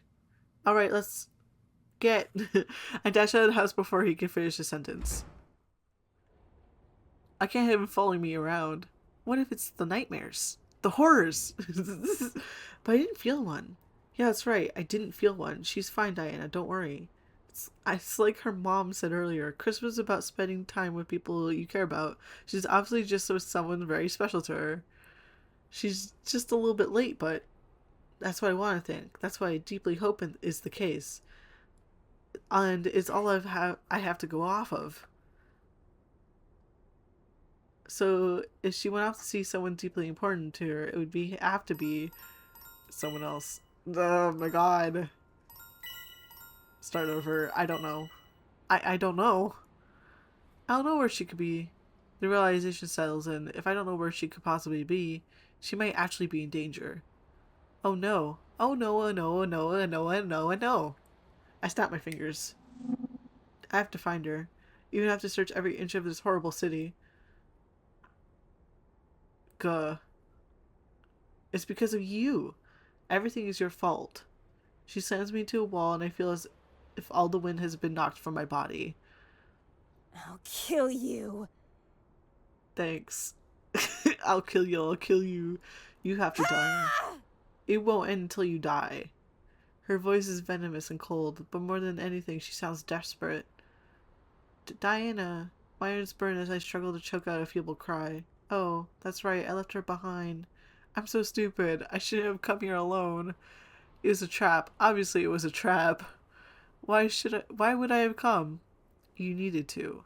I desperately try to wiggle away. I need to go home. I need to see Diana. I can't die here. My head suddenly slams against the pavement. I feel myself drifting away. Something sharp presses against my throat, and I weakly shift a bit, hoping to gather some strength as the last effort to escape. We about to die. I'll kill you right now, Valerie. I can't move. I have to. I have to go home. I can almost hear the ringing of a tambourine, but it's just my imagination. What? I want to see Zachary again. No! We haven't seen Zachary. We haven't seen Zachary today. I miss Zachary. Genuinely. That's enough, Luna. You're not supposed to kill her. Come on, let's take her back. Yeah. I feel sick. I have a horrible throbbing in my head, unlike anything I've ever felt before. My body feels heavy. Despite everything, I managed to open my eyes. My eyelids feel like they were glued shut. Wiping the sleep from my face, and I begin to notice something's off. Stone walls surround me. There's a hallway ahead and a toilet in the corner. Where am I? The floor is cold and wet. I know one thing's for sure. I'm not in my room. What happened to me? I was fighting, and then that girl appeared, and then I gotta get out of here. That was fun. I gather every last bit of strength I have and rise to my feet. My legs feel like gelatin, and I can barely hold myself steady. I stumble forward towards the hallway, and my surroundings turn pitch black. I hear a crackling, buzzing sound, and I seize up. I can't move. I can't speak. I want to shout for help, but I can't even choke out a single whimper. I'm completely frozen in place. My muscles are locked tightly for what feels like an eternity. It feels like I'm on fire. A sharp, overwhelming pain radiates through my entire body as if I'm being jabbed repeatedly by dozens of needles, and then it stops. I collapse to my knees. You can't make me make that sound. I'm scared of being loud. Also, it looks like her eyebrows are from Diamond Heart, which is interesting. And that scream it finally escapes from my lips. I pat my body, making sure everything is exactly where it normally is. Then I notice something peculiar wrapped around my neck. The color drains from my face. What is this? A collar? I look down and see two cuffs on my wrists and ankles. There's no chain, but I feel a tight pulling when I move them too far apart. I'm trapped in here, chained up like an animal. Oh dear. This is not good. And now I notice it. My miracle link is gone as well. The only thing I have is the clothes on my back. No, it's right here. That's terrible of me. I'm sorry. I should have known. If I was captured, they wouldn't let me go that easily. Captured. Kidnapped by the nightmare. I can't think of anything else I could do except cry, I guess. No, thank you for playing. You reached the end of the common route. This route is currently unavailable in the current build of the game. You now be redirected to the trial screen. Aww. Okay. Okay. we live in, I guess. Or rather, we're not living. Okay, so I have like 45 minutes left until I was expecting to end the stream. So I'm gonna actually start working on Liam and Alex's roots. Just because I can. I'm gonna be skipping a lot of dialogue, which is gonna be a nightmare for people. But I want to... because they are the only two routes that actually are available right now. So I'm probably gonna... I'm gonna go over here and probably just cover all of this stuff right back up, basically. And then I will eventually set up for the other routes as well, but because Liam and Alex are only routes available, yeah, we gotta go down there. And then I'm hoping to maybe invest in DLC. This game is so fun. Okay, so let's check out the gallery. Uh-oh. And then we can see different outfits. Yay! I'm gonna try choosing Liam for this too. I'm excited for that.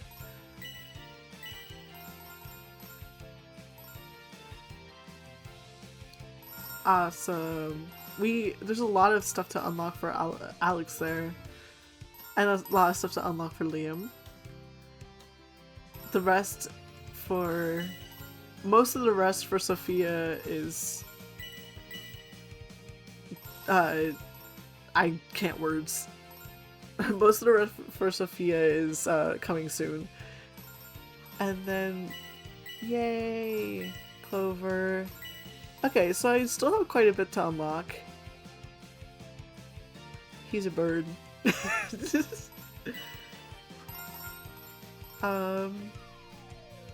Awesome.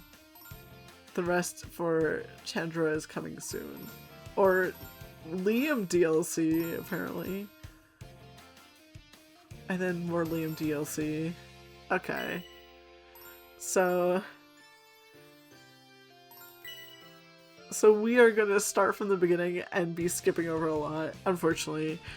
But it'll be fun because the new content will just be me trying to get specific routes. I'm gonna start from the beginning though. Nah, I'm good. Okay, so... I'm also gonna pull up a walkthrough. I don't trust myself. I'm probably gonna mess up something. Magical warrior. I type in magic and the website pops up because I stare at the merchandise so often. Because it's such a silly little game. It makes me happy. Okay, so I know for a fact they have walkthroughs here. So we're gonna use the walkthrough. And just like make sure I get this right. So I'm just gonna hit skip. I feel so bad that we flashing right through all this. We chatting. Okay. Ask him directly. Skip.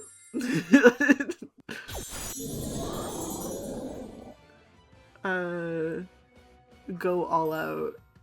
Yeah. I feel pumped. I'll lunge forward at top speed and slam into the monster. It bleats angrily as I deliver a series of powerful jabs. Without missing a beat, I then leap into the air. Okay, and then it's time to finish this. Woo! Rose Crystal Sword! Yay! Diamond, Rose, Aurora! And this is like the title, like not the title screen, but the cutscene where I struggled with Aurora once. The word Aurora, it was a nightmare. Anyways, we defeated that creature. It's fine. We're in chapter 2 now.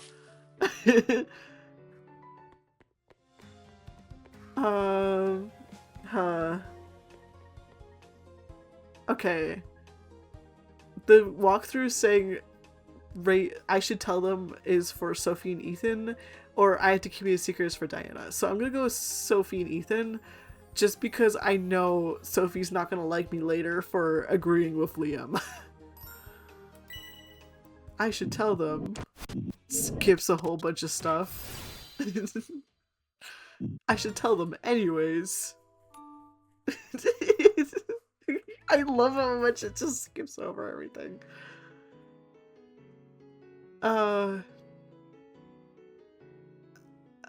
it's whoever I choose, right? Mushroom pasta. So yummy! Comfort the snobby girl. That's when Clover is existing. And then I wouldn't like that. I'm reading the choices and I'm realizing I made a lot of these choices. So did I just like do the good? Did I do a good job? Whir. I love the noises. Oh. Did I fall? This is new text. Did I fall asleep? Clover breaks down into tears. Oh. That's it for the new dialogue, I guess. And then we're gonna apologize. Cruds, I should have called him or something. That's what I did last time. I apologized. And then we're defending Clover. And then I get to hug, and it says hug anyone you want. Oh, they read, it recommends hug whoever you're most interested in pursuing. However, each character gains a different amount of AP and FP from this choice. Oh, AP and FP is affection points and health, friendship points, I guess?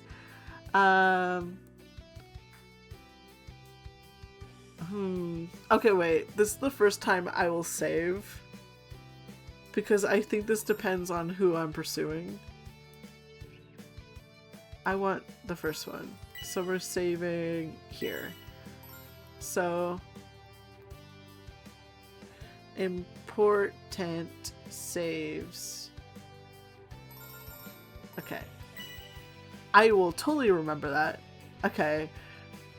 Just because I can't. Wait, I'm gonna hug someone else. Let's hug Sophie this time. I attack and wrap my arms around her. She's so soft and warm and snuggly, an excellent hug partner indeed. Hee, what's wrong, Valerie? I have too much pent-up hug energy. I have to release it or I might die. Cuddle me, Sophie. That sounds serious. She wraps her arms around me and pulls me closer. Oh my, this is quite embarrassing to watch. Oh boy, that's enough, you two. Oh, they're so cute. Oh, I didn't know you two were like that. Like what? No way! Wait, seriously, you two aren't an item? But you guys make a really cute couple. Huh? Hey! Zachary, you two are so refreshing and wholesome. I bet a relationship would be full of love. Leave us alone. Let me hug. Oh, but I guess it kind of makes sense. I mean, Vala seems kind of clueless. Huh? What? Totally! Haven't you noticed that she... Okay, Zachary. You can shut up now. Wait. What's my heart? Oh, it's already quite up. This is very early in the game. Sophie puts a very firm grip on his shoulder and smiles. Okay, and that's it. And then episode 5, accept the ice cream date. Required to unlock hanging out with him episode 9.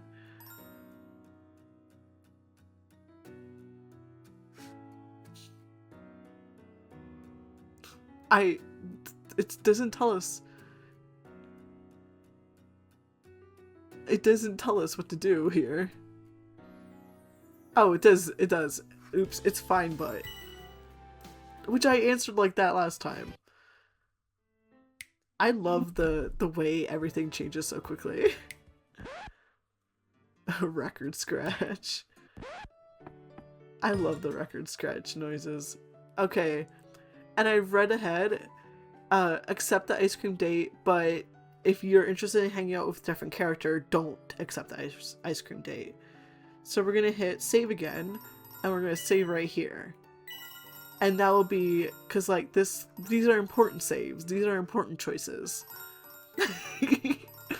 And I'm gonna accept this timeline. Okay, and we're gonna hit skip.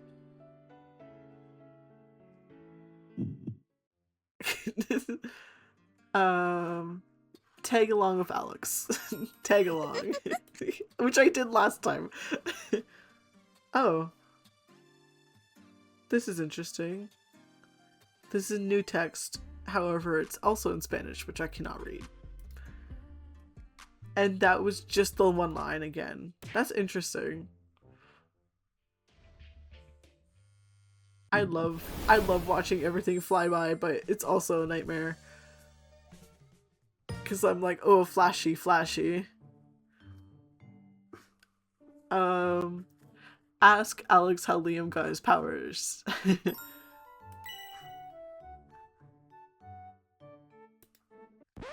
Again, I chose a lot of things that turns out like... Okay, wait, I also am gonna open the character guides. They apparently have specific route things. Huh.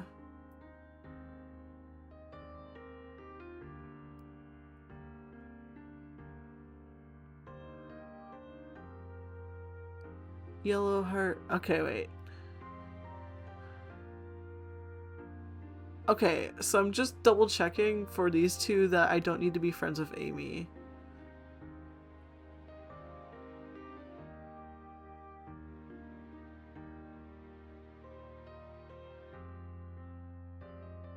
Okay. Okay, so I'm good. I'm good to keep going. Except I'm not, because VOD has stopped working. Thanks. I will disappear now. That's it. Stream's over, apparently. So I'm good to follow whoever. I am probably going to choose Diana.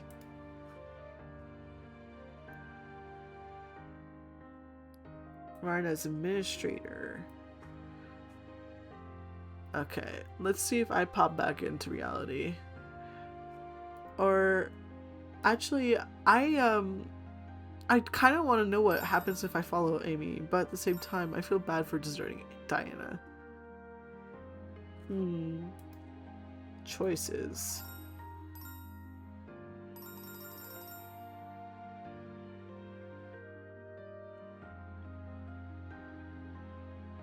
Let's stay with Diana for now. Guess as long as she isn't alone with Diana, it'll be fine. I know, I'm blocking part of the screen. I'm sorry. There we go. So I decided to stay behind. So I'm gonna skip over that. You can't make me read.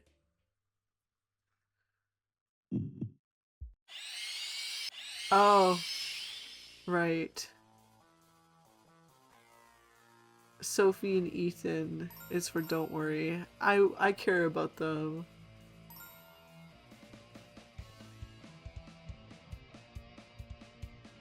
Don't worry. Which I said last time. I care about them very much. I like watching them jump.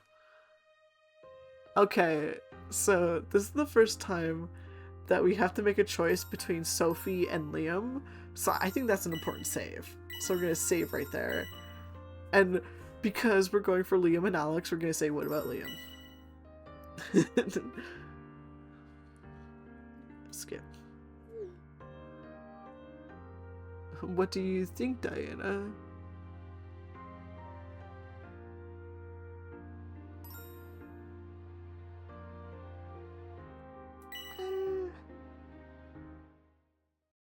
It's me when I'm chatting. And then we're gonna stay. No! Apparently, I did this really good, apparently. Bring out the miracle link. Okay. And that should defeat all of episode 7 issues. Oh.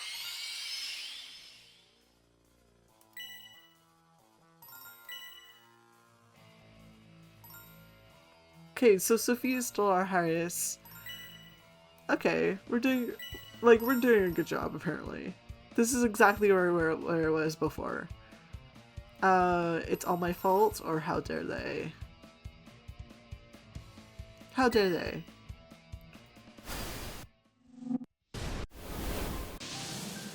We love if it's just flying by, it's driving me mad.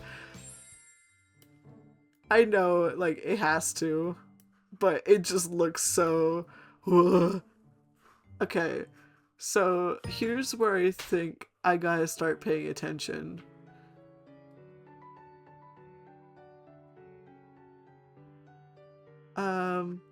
Okay, wait.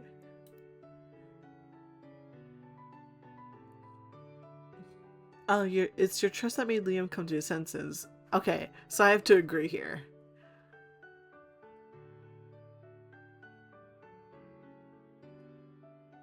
Okay, maybe you're right. Okay, and then we skip ahead. I feel so bad that I'm just skipping over everyone's dialogue. Okay. Do I need anything here? No, I'm good. That's all.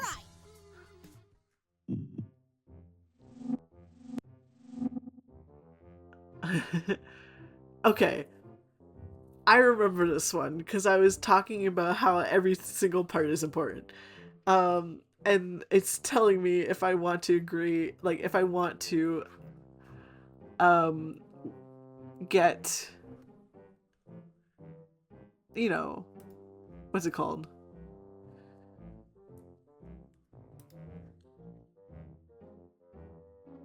Accuracy is most important. I need to agree with Liam. Well, I think Liam's right about precision and accuracy, so let's try focusing on what you described.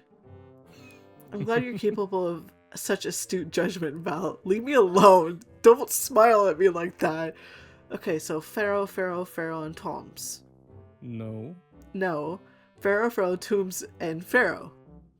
The order is quite important. My family has multiple law firms in the city, each of them with their own names. Why isn't there just one gigantic Pharaoh law firm? Liam grimaces. Nobody would want that. The firm would be burnt down the morning after opening. Wait, why would it be burnt down? I guess it's a question for later, though. Diana is raising her hand to teleport us, so I guess it's go time. Or perhaps not. We're not greeted by greenery, by total darkness. Small, cramped, and alongside the strong smell of perfume and shampoo, I smell a mixture of dust and distinctive artificial pine scent. Ow! Farrell, move!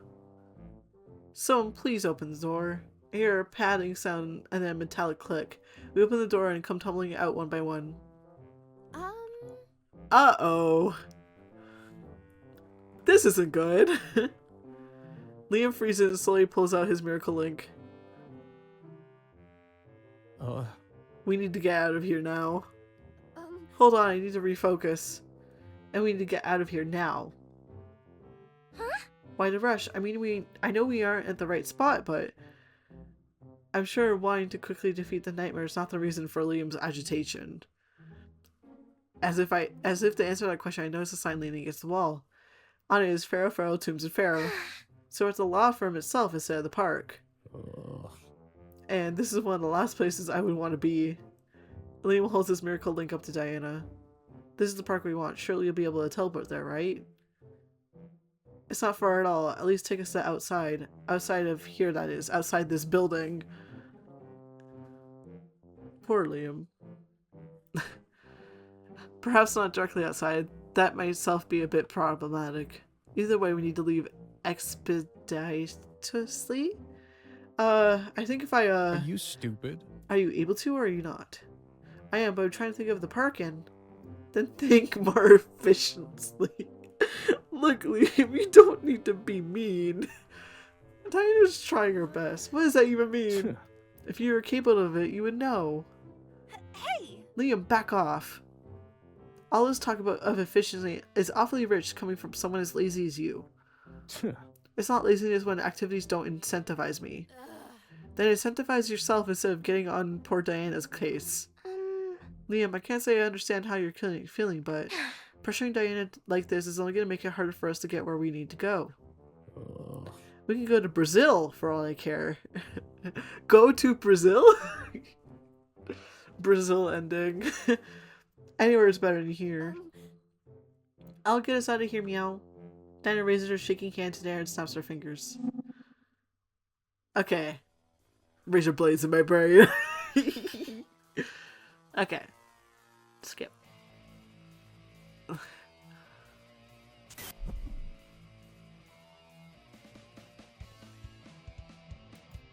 Oh, right. I have to make a choice here. I'm gonna go with the same option I did last time, I'm pretty sure. Because I like Amber a lot, but I trust Amber to catch, like, herself, so I'm gonna catch Amethyst. And then I F up. But it's okay. Oh, it's going so fast. Zoom zoom. It's so, I'm like sitting here like, man.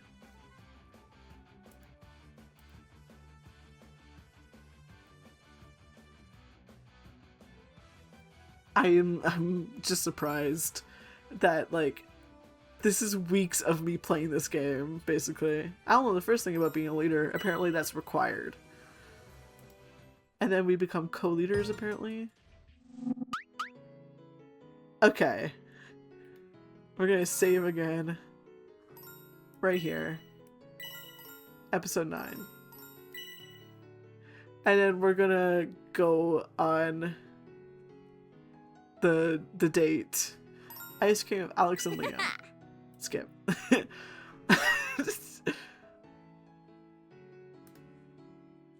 Okay, now here's the part where I'm starting to divert a bit on the path for helping these guys. So, I guess...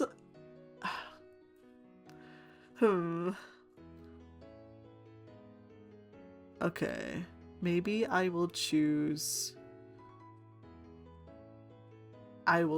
Ooh, let's save. Those are my important saves. We're gonna save over here. We're gonna say like,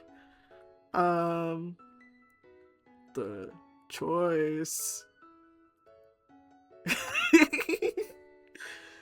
Okay, return. I between the two I like Liam more, so I think I'll ask for help from Liam. We're gonna go Liam. Sorry guys. Skip. Befriend Liam, kind of. Wait. I got a trophy.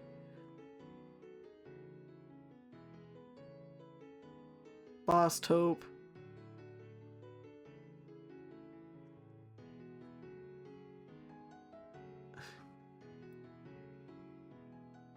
Privileged acquaintances. Oh yeah, I already got this, didn't I?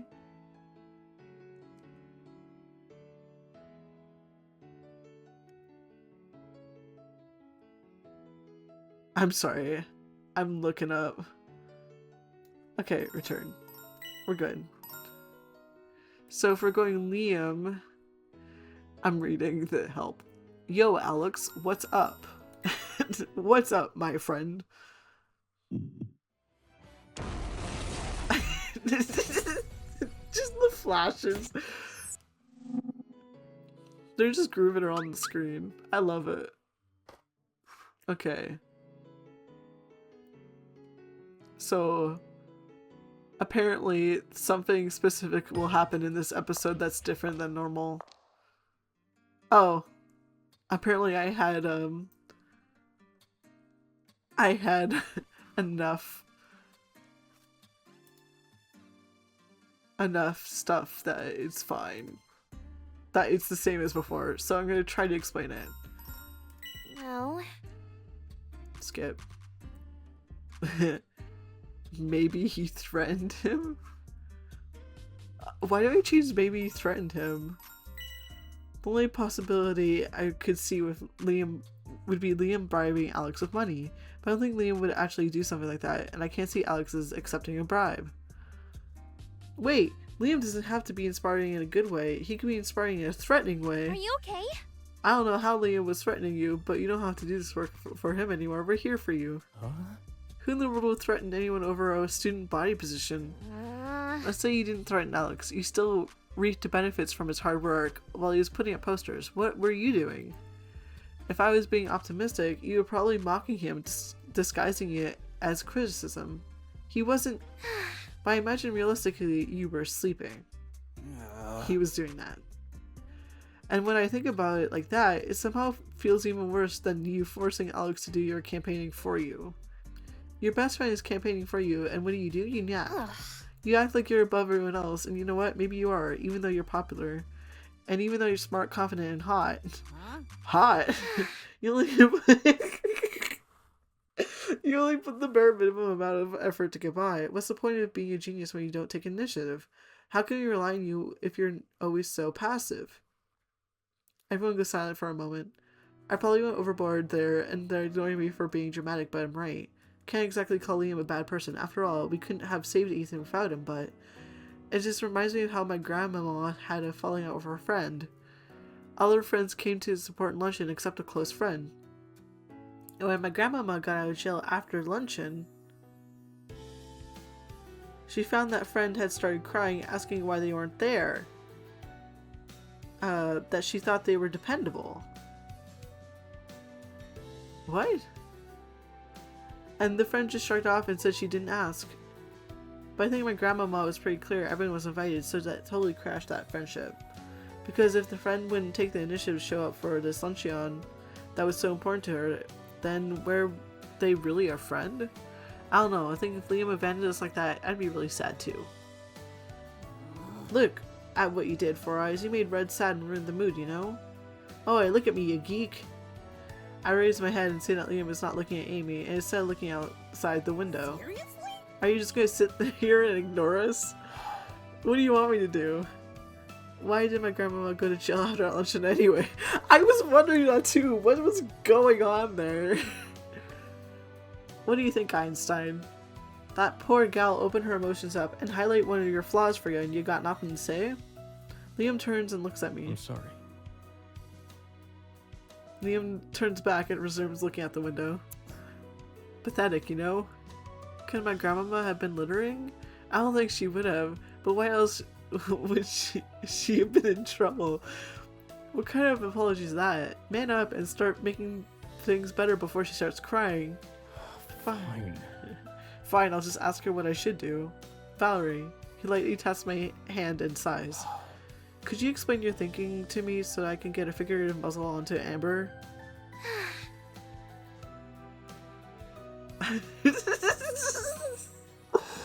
I think my grandmama may have been a dine dasher and went to jail for it.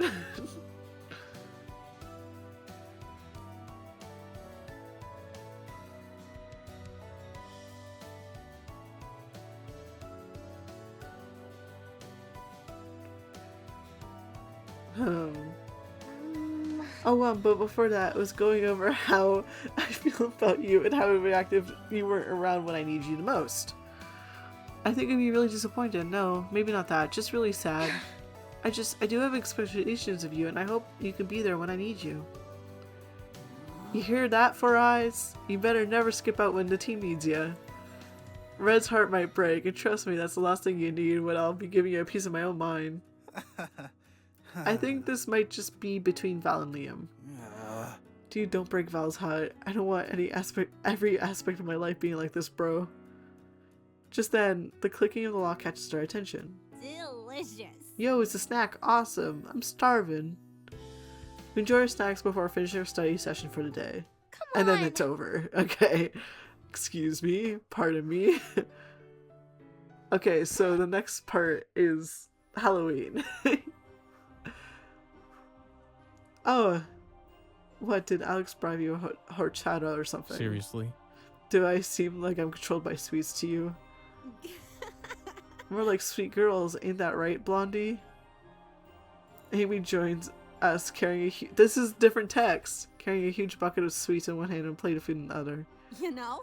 You said you only show up as long as you got to see you're looking all cute, you know? Really? Really? Don't make me repeat myself. That's not what I said, you know it. But do I look cute? Huh? I mean, sure, I suppose. Yay, you said I'm cute. No take you backsies. So where's Ethan and Clover? Have they already shown up? Clover should be on their way, and Ethan. Right behind you, boo. Huh? Eep. Hey! Ethan, why would you do that? It's Halloween, duh. Awesome. Your costume looks great. Zachary did an insane job. I didn't really have a lot of time myself, so I had to drop the helmet idea. Amazing. Still looks really cool. Hello? Hello? Sorry. A tiny delicate hand taps my shoulder. Oh my gosh! Clover! She spins around and to let us get a good look at her full outfit. There's layers of lace, of ruffles, and tiny jewels and bows. Her hair is different too. She looks mystical in white hair. It really seals the whole thing. So cute! Oh, I'm now past the dialogue. We're fine. Leave him alone. It doesn't have a thing. Okay. So we're gonna save. Because this one's important. Because the issue is I have to choose two things. I'm gonna choose...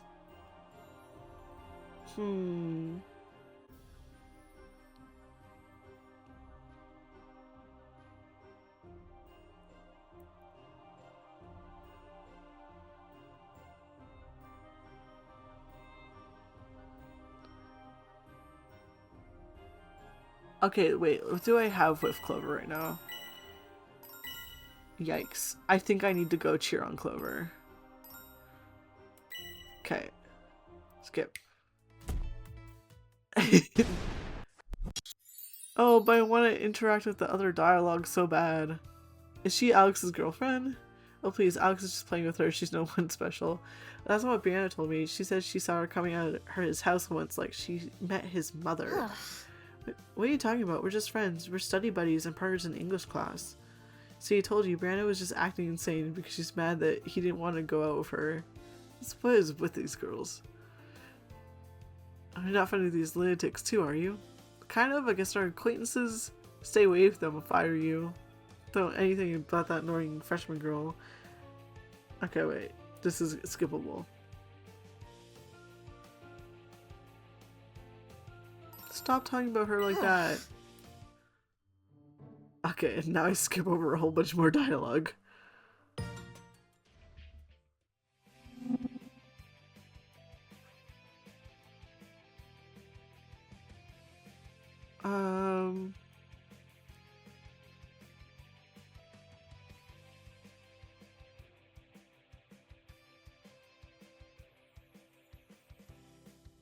I guess I just say whatever I want. Yeah, sure. Oops. Dan is right, Amy. You were kind of mean to everyone. I know, and I'm sorry, you know? But that's why we all gotta work on our bonds, you know? Okay, and that's it. And then I have to defend Liam.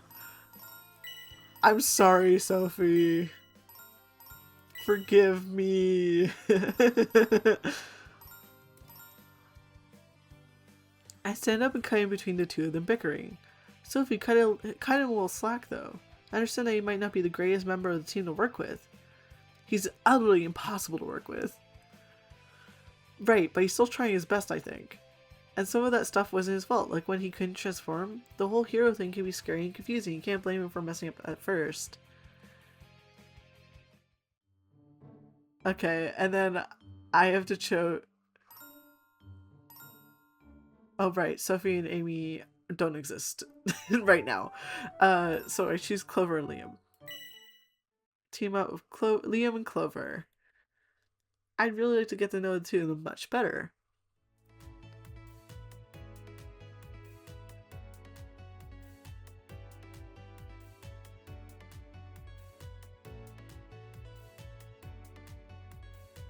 I really like Clover, but I have to admit I still don't know her very well. And even though I see Liam twice a week, it's only ever for schoolwork. This is all new for me, so... Oh, how delightful! Clover skips towards me and takes my hand in hers. She beams, and I feel my heart melt just a little bit. I'd have a cuteness overload if it wasn't balanced out by Liam's deadpan expression. I can't tell if he's happy or not about me joining the team, but he doesn't seem angry, so I'll take it. The rest of the team goes off one by one to work on their training, leaving me, Clover, Liam, and Diana alone. Alright, shall we begin our training as well? Wait, I want to double check what I'm at with. Oops. I'm at green with Clover. We can go to our gym or prepare to study. We have plenty of materials in our library. Whatever. I'm going home. What? Huh? Wait. I don't see the purpose of working out when we are plenty strong as it is. Clearly we are not strong enough, otherwise we would not be doing this activity. And besides that, if anyone needs training, it's you. You are the weakest link after all. Huh? Clover leans over, jabbing her finger into his chest. Yes, you're by far the least capable member of the team. You see, Alan, Bear, and Alex are the brawn, Sophia is the brains, Zachary and I have the good looks, and Valerie has the heart. That leaves you as well. That! She points at all of him and makes a face. Liam stares at her dumbstruck. Liam getting criticized is a regular occurrence. It's not like no one's ever said anything that wasn't blind praise for him. But even Liam's harshest critic, Sophie, can admit he still has his strengths. Defending him. I have to defend. I have to defend. Defend the blonde idiot's honor. On one hand, Liam is mean. On the other hand, he's total hottie. Leave me alone. But on the other hand, he's a bougie jerkwad. But on the other hand, he's not as rich as Clover. And neither am I, so he's just like me, so I just stand in solidarity, I guess. I'm really grasping at straws here, huh? Hold on.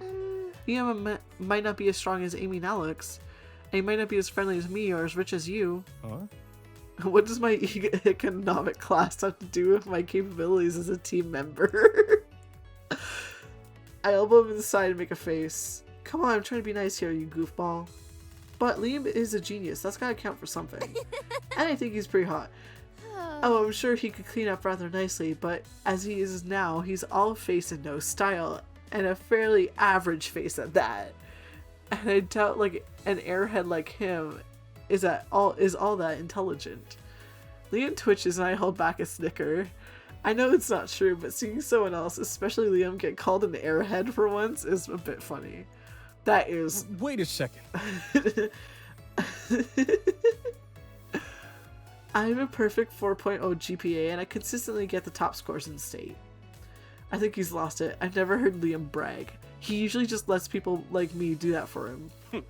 I've won the academic Olympics 3 times in a row. And I've won both the American Mathematics Tournament and the National Junior Sciences Competition 2 times in a row. I'm fluent in English, Spanish, and German, and I'm classically trained in piano and violin. Clover rolls her eyes and waves her hands as if she's brushing away a fly buzzing in her ear. Don't get over your head, Farrell. Accomplishments such as yours are to be expected. It's only natural that someone with a high-class upbringing has a good education to match. And of course you rank high on your tests. It is not impressive. We all took the same entrance exam. Well, excluding Diana. I shuffle a bit nervously and look away. It's true that I passed the entrance exam, but just barely.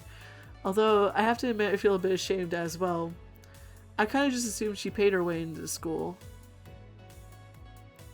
You think you are special? I too have a 4.0 GPA in classical training. I speak English, French, and Japanese. And if you'd like to see my collection of trophies, I would be more than delighted to give you a tour. I always hear something snap. Clover snickers to herself. Oh, are you cross? You've been comparing yourself to common Philistine for far, far too long, Farrell. It has severely skewed your perspective. If you truly believe you're such an intellectual, then prove it. Prove it that you're capable as you claim to be. The 4 of us end up sitting in a circle doing an IQ test of all things. This is not the training I was hoping for. I was I do enough exams for school, for Christ's sake. Jeez. And this whole argument has nothing to do with me. I don't care if Liam is stupider than Clover as long as he's smart enough to be a tutor. Liam insisted that we need a control group or something though, so I have to take the stupid test as well. I turned to others. Liam and Clover look very focused. The only thing they care about right now is doing better than the other. Diana, on the other hand. Diana is frantically tapping buttons on the laptop Clover provided. There's sweat forming on her forehead, and her pink face looks a bit blue. God, what is this? What? Huh? I lean over and pick at the screen. The window is very much not the IQ test Clover and Liam chose. Diana has several windows open, an unresponsive image editor, a life simulation game, and 13 separate notepads. The internet browser has been minimized. When I open it, there's an ad for hot singles in her area. There's also several pop-ups showing a grotesque photo of an infection that says 1 in 10 doctors recommend this trick. I close the windows before Diana accidentally leaks the Vermilion family's credit card information to the dark web.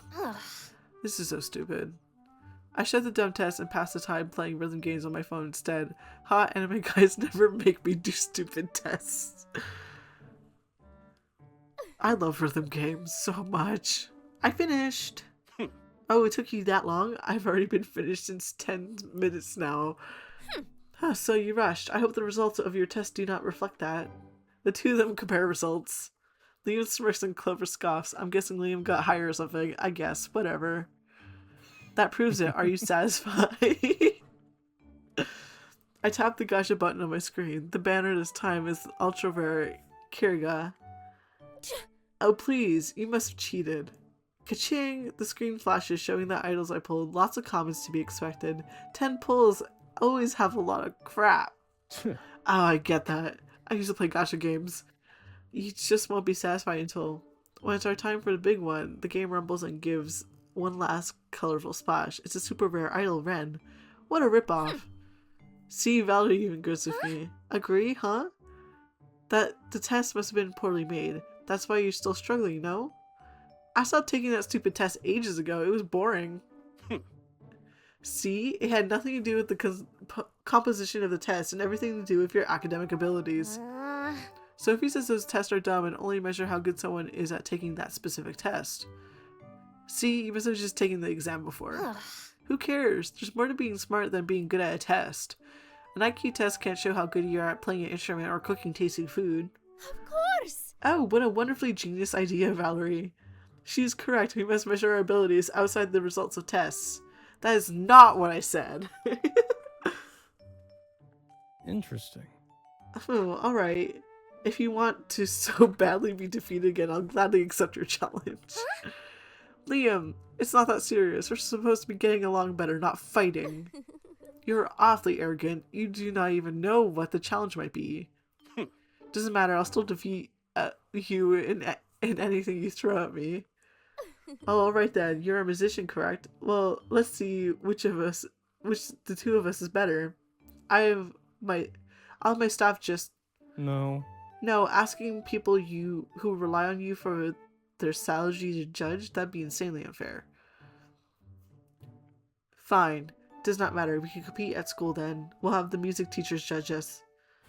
Alright, deal. Deal. Guys. At school, as soon as they get the chance, the two of them ran off to hunt down whatever free music teachers they could find. Go. Look on the bright side, Val. At least they seem quite energetic. That's true. Well, Clover's always energized, but I've never seen Liam this motivated in my entire life. Mama's right. Boys really are prideful. They're so weird. Hey guys, can we get your attention? Alex stands at the end of the courtyard and waves. Sure you all know this by my best bro Liam by now. Yeah, is he still single? The courtyard erupts in laughter. Anyways. Well, my better Clover here challenged him to a music contest, bro. No way, seriously? Is she insane? So we really appreciate if you would give them their attention and listen to their song. Liam and Clover stand together and bring their violins into position. I don't really know anything about classical music, but they sound pretty incredible if you ask me. I've heard in school orchestra, violin doesn't seem easy to make sound good, but they make it look so effortless that I almost feel I could do it too. Almost. When they finish, the students all applaud. Tons of girls rush around Liam, and the teachers beam with joy. That was like so amazing. The girl leans against him and makes a dreadful face as he tries, and he makes a dreadful face as she tries to shake her off. You know, I'm like such a big fan of the classics: Beethoven, Mozart, Shakespeare. Don't you have a boyfriend, you lying skank? What? No, me? That's like so crazy. Well, So, what do you think? Are you two in any clubs? I'm student count president. You know this. Right, but you're not in any extracurriculars, right? She leans over to Clover and beams. Have you ever thought of music any? Band? Orchestra? No, because you definitely have a talent. I could really benefit for you in the future. Future. wait a But- minute. Well, that was a total catastrophe. Why must you be such a lech, Farrell? Wait a second. That had nothing to do with me. You could have looked uglier today if you wanted.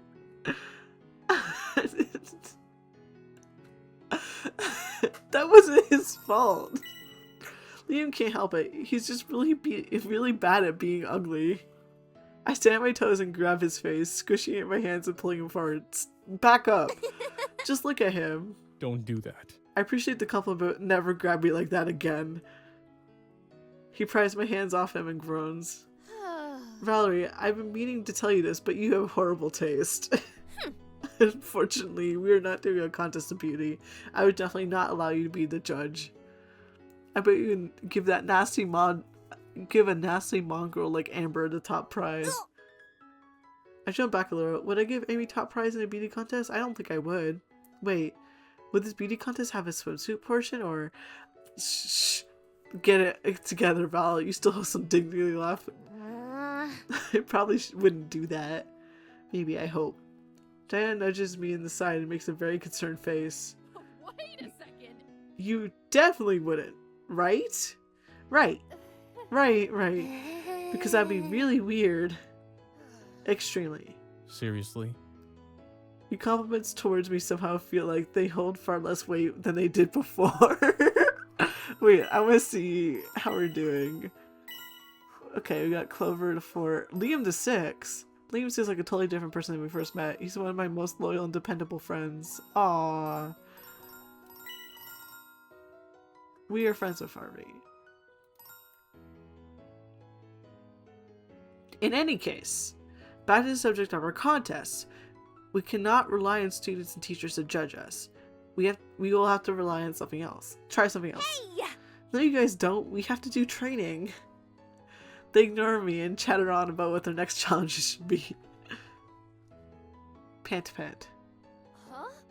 I thought you wanted them to start training. Dana slows her pace down to meet mine. She isn't even breaking a sweat. I shouldn't be surprised. She's a trained knight after all. I did. But this isn't what I had in mind. I pause to catch my breath, leaning against the fence of the track and field. Look at them. They're only concerned about their stupid race. Huh? Liam is surprisingly fast. I mean, he's the slowest when transformed, but as a human, he could probably give Amber a run for her money. Well, now I think of it, he's about this fast when he's transformed as well. I suppose transforming just doesn't enhance its speed very much. Yeah, that's why they picked running. I thought she meant that we could prove our speed together, though. Not this. I don't know why I expected that. As the two of them make their way back to the starting point, Clover begins to pick up speed. She overtakes Liam, dashing forward in one last push, and comes tumbling towards me. Hey! Watch out! Ow! Liam makes it over towards our disaster zone shortly after. His hair is up. He leans forward, extending his hands towards us. Not the most graceful landings. Oh, hush. I still won. Well, Just barely. Besides, I've been a bit fatigued lately. Clover turns to me and smiles expectantly. You saw, right, Valerie? You saw how fast I was going? Yeah, you were really impressive. You think so? As someone who is short? No, that is super impressive. We acknowledge that. Like, Clover is short. I may be small, but I can be very quick. I completely destroyed that beanstalk. Amazing. Yeah, you were going really fast. I had a really hard time keeping up. I don't know how you do it. You just need more practice, Valerie, and work on your breathing. Okay. I must have made a face because Clover turns her head quizzically as she hands me a bottle of fancy spring water from her bag. What is wrong? Well... It's nothing, just... I thought we'd be running together today. Huh? We were running together. No, I mean... Well... Well, I just had a hard time keeping up. I wish you guys could have stopped to practice with me. Well... Oh, well, if you'd like to do this again, we could. Yeah, let's practice again sometime.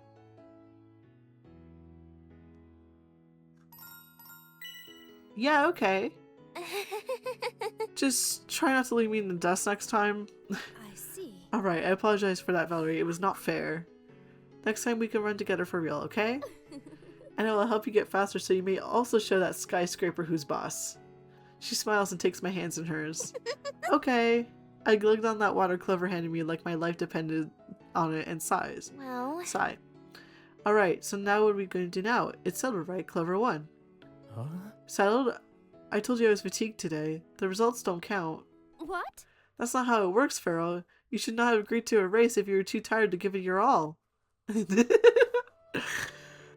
I scrolled through my notes app as I plopped at my seat at our lunch table.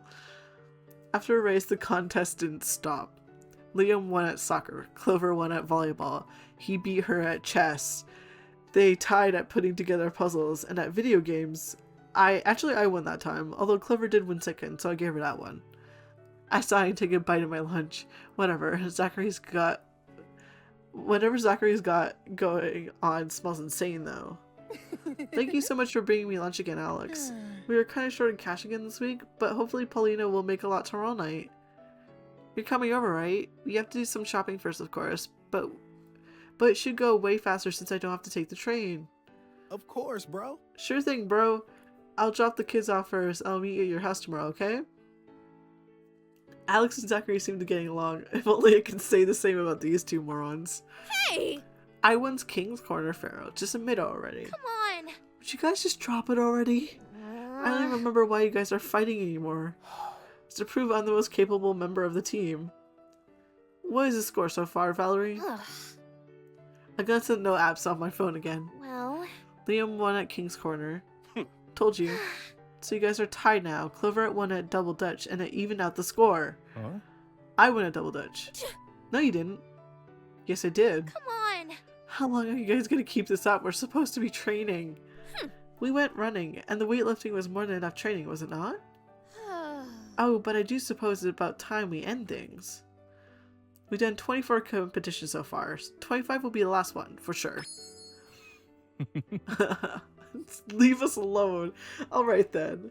He gets a glimmer in his eyes and smirks. What should the final contest be? Well... Have we done swimming? Yes, you did, and Liam won. What? Does not sound correct. I'm very certain that I won. What about... I shake my head and resume my lunch. Amy leans over and starts buzzing around our food. I swat her hand away and she rolls her eyes. You know? What about arm wrestling, you know? No, we already did arm wrestling and I won. No. I won that time. No, I think I remember that ridiculous look on your face when you lost. Amy pokes around Liam's lunch and turns her head quizzically. Huh? Hey, Four Eyes. You having the same lunch as me today? Yeah, I made the same for everyone, bro. It works out great since Liam loves Pozzoli anyways. Really? You cook for Liam? Why? That's what friends are for. 'Cause he's my buddy.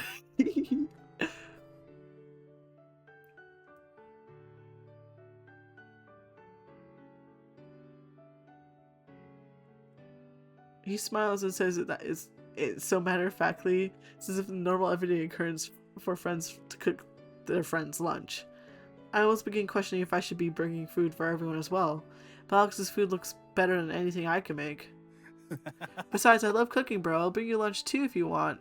Val? Of course! Oh, that's it. The final contest shall be cooking. Alright then. Huh? Alright then. How is cooking supposed to prove which of you is the strongest team member? Valerie and Ember, can you two judge our meals? I told you I don't want anything to do with... What? Oh wait, did you say meals? Try Liam's cooking? Oh no, this is once a lifetime opportunity.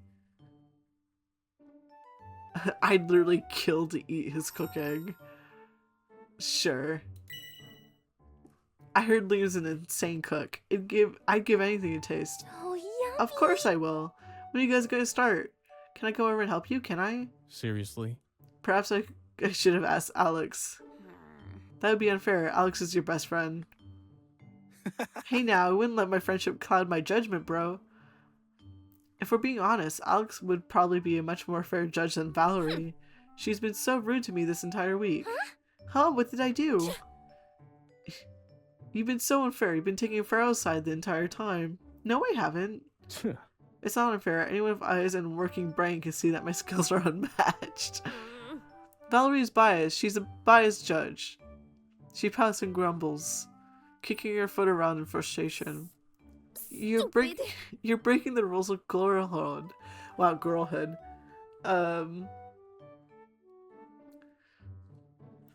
You're not supposed to pick your boyfriend over your best friend. Liam is not her boyfriend, and I'm her best friend. Well, they could have fooled me with the way the two are always flirting with each other. What? No, it's not like that. Are you sure you're not just jealous? Liam smirks and chuckles mockingly. You're unable to accept that you've met your match, and now you're desperate for an explanation. Sorry to disappoint you, though. There's nothing going on between us. I have no interest in scatterbrain girls like her. Ouch! Hey, you don't gotta say that. Besides, some people would say my scatterbrain makes me cuter. Oh, please. Do not push this onto me, Pharaoh. We've all noticed how you look at her. Yeah, and you've been so much kinder lately. I was thinking that Val really brings out the best in you. Liam looks like a bit taken back. I expect him to have a counter statement, but he doesn't. No way, that's true. I mean, yeah, he has been a bit nicer, but that's only because we're friends now. What, huh? Oh, was that a secret? My bad. Oh, Liam turns to Alex and makes a face, mouthing something at him. Listen.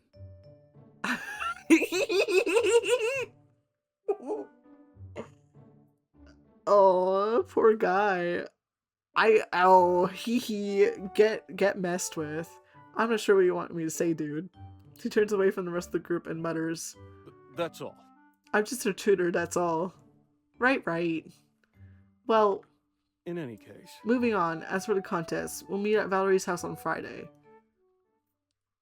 As the lunch bell rings, we make our way to our next class. I watch him squirm. I turn to Clover, who's humming next to me. So yummy. Oh, this is gonna rock. I can't wait to taste your cooking too, Clover. I had no idea you could cook too. Huh? Oh, I have not cooked a single meal in my entire life. Huh? What? Are you serious? Huh? Wait, if you can't cook, why would you challenge Liam to a cooking contest, Clover? Oh, how difficult could it possibly be to learn? I'm sure I could whip something up. For you see, Pharaoh cannot cook either, so I simply have to make something better than he can. Well, actually... Liam can cook. What? Excuse me? Liam is a really, really talented cook, Clover. Like, insanely good. So yummy. It's been my lifeline dream for the past 15 minutes to try his cooking. It's stuff of legends.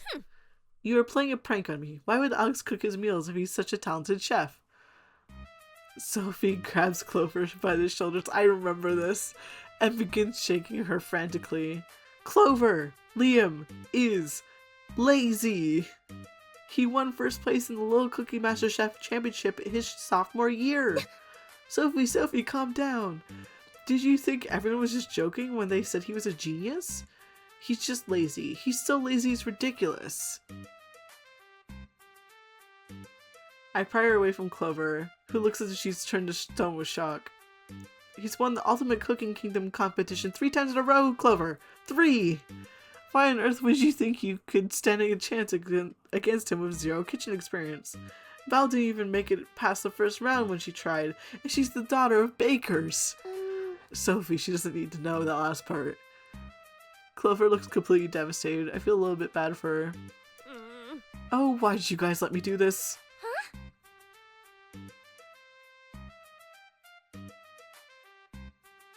I didn't know you never cooked. I'm the daughter of multi-billionaire author Lucian Vermillion. Of course I've never cooked. I have servants who lift my spoons for me. I thought Pharaoh was the same. I mean, I knew he was poor, but I didn't think he was destitute. Never mind. I don't feel bad for her anymore. Why don't you drop this? Why don't you just drop this like I've been telling you guys? Oh, I could never. That'd be admitting defeat. I cannot do that. And Vermillion never loses. Actually, this Vermillion lost against him 9 times already, so what's one more? Oh. Clover's pacing in front of the skull frantically, scratching and pulling at her wig. Oh. What do I do? Just quit. Never. Couldn't one of you help me out? I cannot face Pharaoh like this. I can help. I cook for Ethan sometimes. If she follows your taste buds, she'll lose for sure. She needs to learn from someone who isn't a total stranger to the concept of seasoning, so... You still eat it, though. Valerie, your parents cook. You can teach me, yes? I mean, my parents are bakers, and all their food is pretty great. But I can't say I've learned much from them outside the realms of breads and sweets. Depends on what you want to make. Huh? Wouldn't it be cheating to have a judge train a contestant, though? Val takes food pretty seriously, so we needn't worry about that. The issue is her ability to teach. Hey. As long as she can handle a stove, it'll be fine. I guess, but I'm not sure I really want to get any more involved than I already am. Okay. We have to kind of...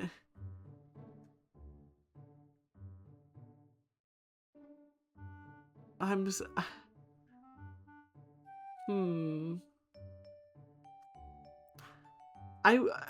I'm gonna save just in case.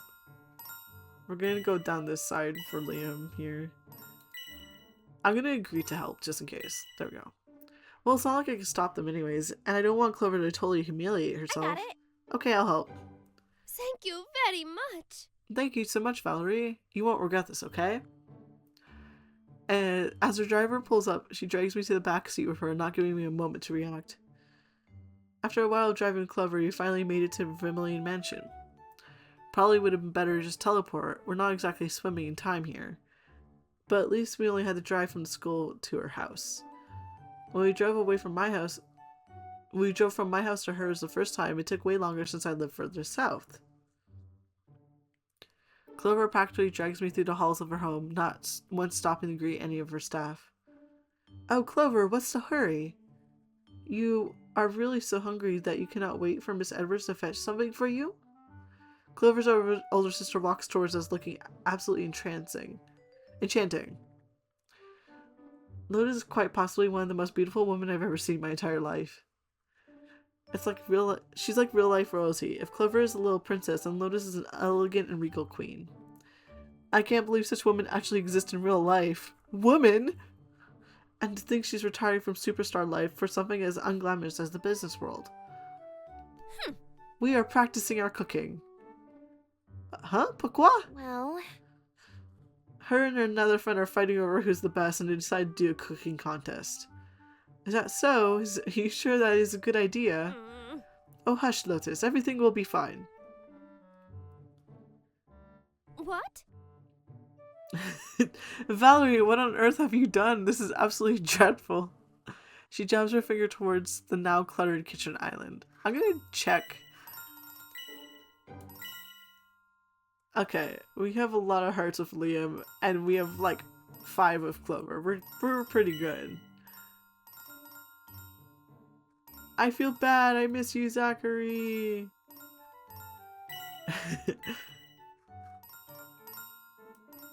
She jabs her finger towards the now cluttered kitchen island. There are several bowls of various sizes strewn across the surface and a pot of slightly burnt brisk. I didn't do anything. I followed the instructions exactly. You surely did not. It was horribly sweet. I thought you could cook, Valerie. I told you I'm not that good at making dinners. Yes, but it's only common sense that a dish should not taste like candy. She turns up her nose and pouts. She's acting like she had absolutely nothing to do with this. I snatch up her miracle link and bring up the recipe. Well, then it's your fault because I can't read this. Why wouldn't you pick out a recipe in English? I truly cannot decipher what branches de celery.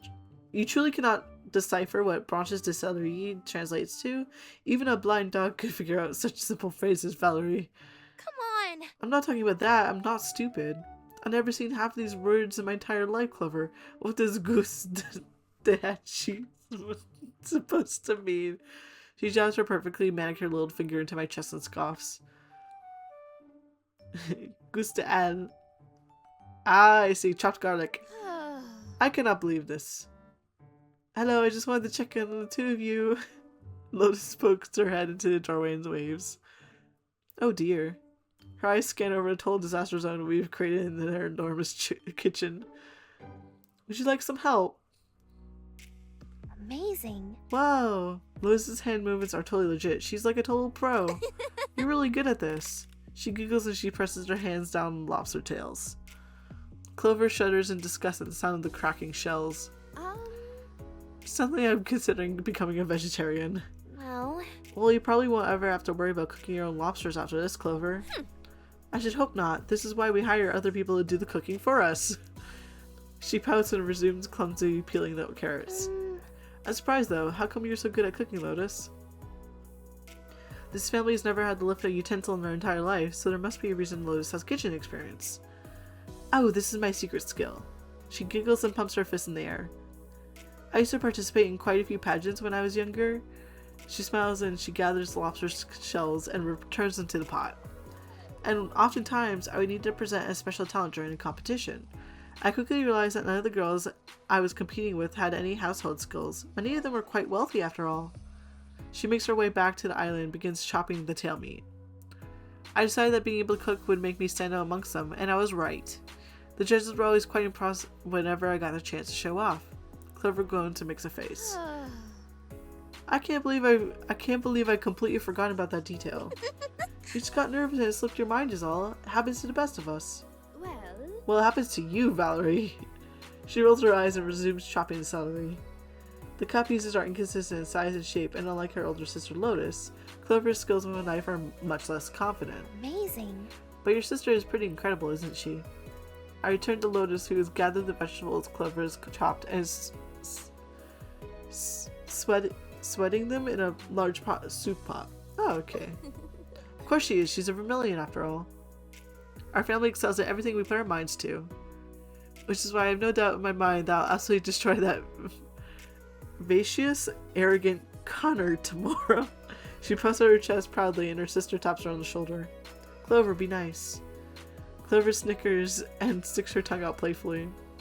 I gotta admit, as knowing as it can be sometimes, Clover's haughty attitude can be really cute. Lotus hands her a can opener and motions towards a small stack of tomato paste cans on the counter. Could you open this? I'll keep an eye on stock. I'll return in a few moments. Oh, and keep an eye on stock. Clover stumbles a bit as she tries to move the handheld can opener. Here, like this. Take the contraption from her hand and show her how to use it. I know she's never cooked before, but I'm still a little surprised at how awkward she is at this. She looks a bit confused and hesitant as she turns the crank.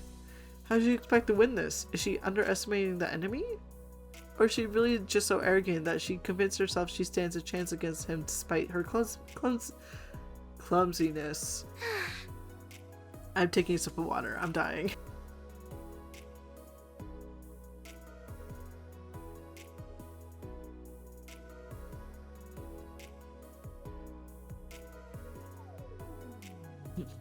Okay.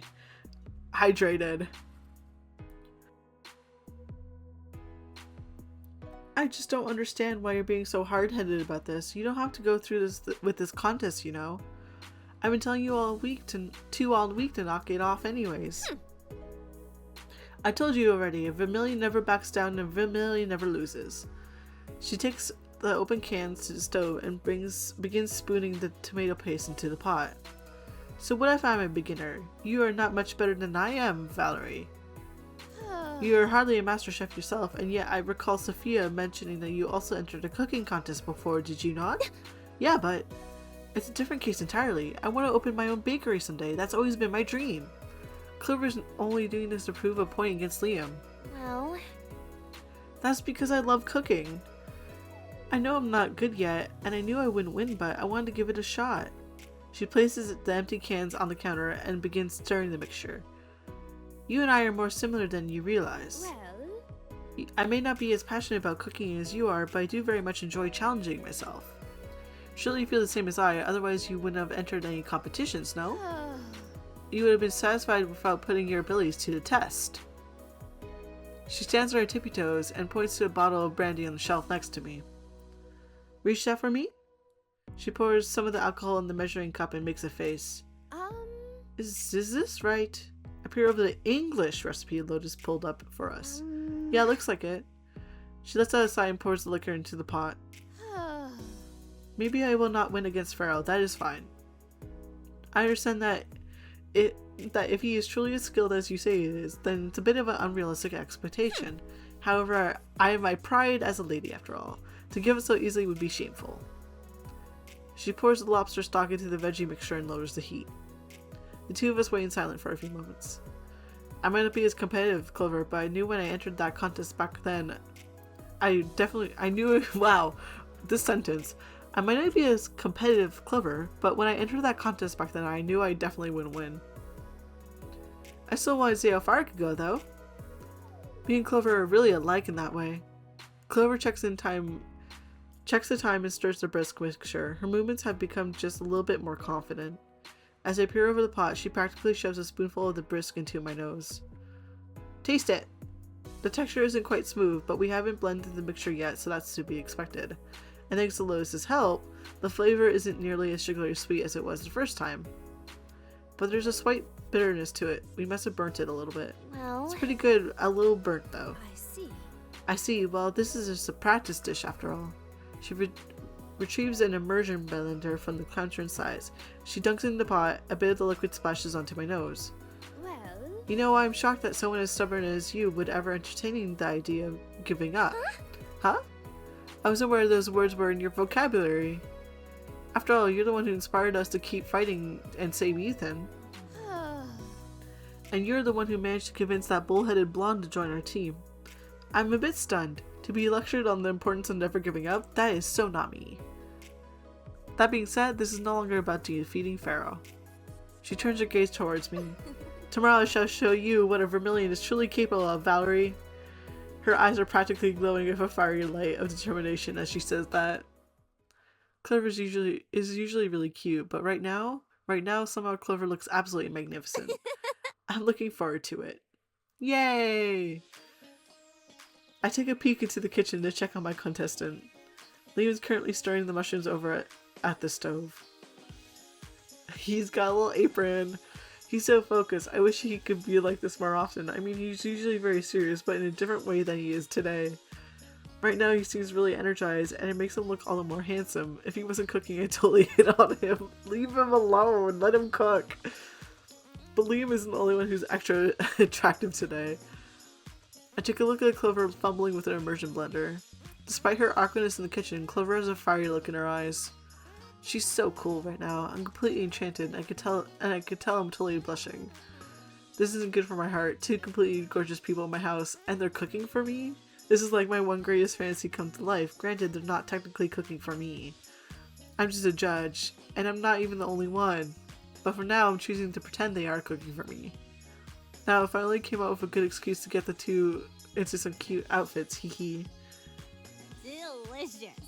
It smells freaking amazing in here, you know. The sound of Amy's squealing jolts me out of Fantasyland. She pumps her fist in the air and shakes with excitement. Amazing! Aw man, ain't you excited, Red? I don't usually get to eat these types of fancy schmancy delicacies. Alex doesn't cook this type of stuff. He says it's too expensive, you know? It was awfully sweet of Blondie to call me over. He must have really wanted to cook for me, you know?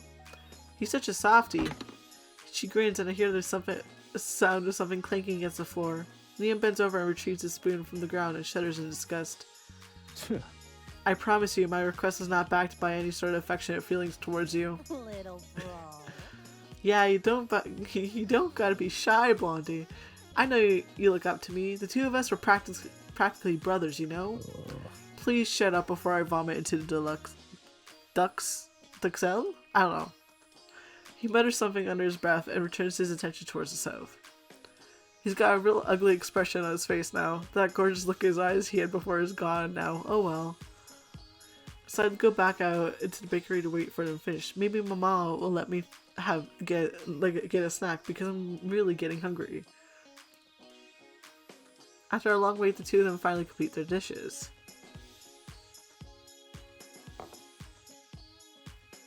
Clover carries her dish out first. She places the bowl in front of me, and Amy serves us some of the lobster bisque with shaky hands.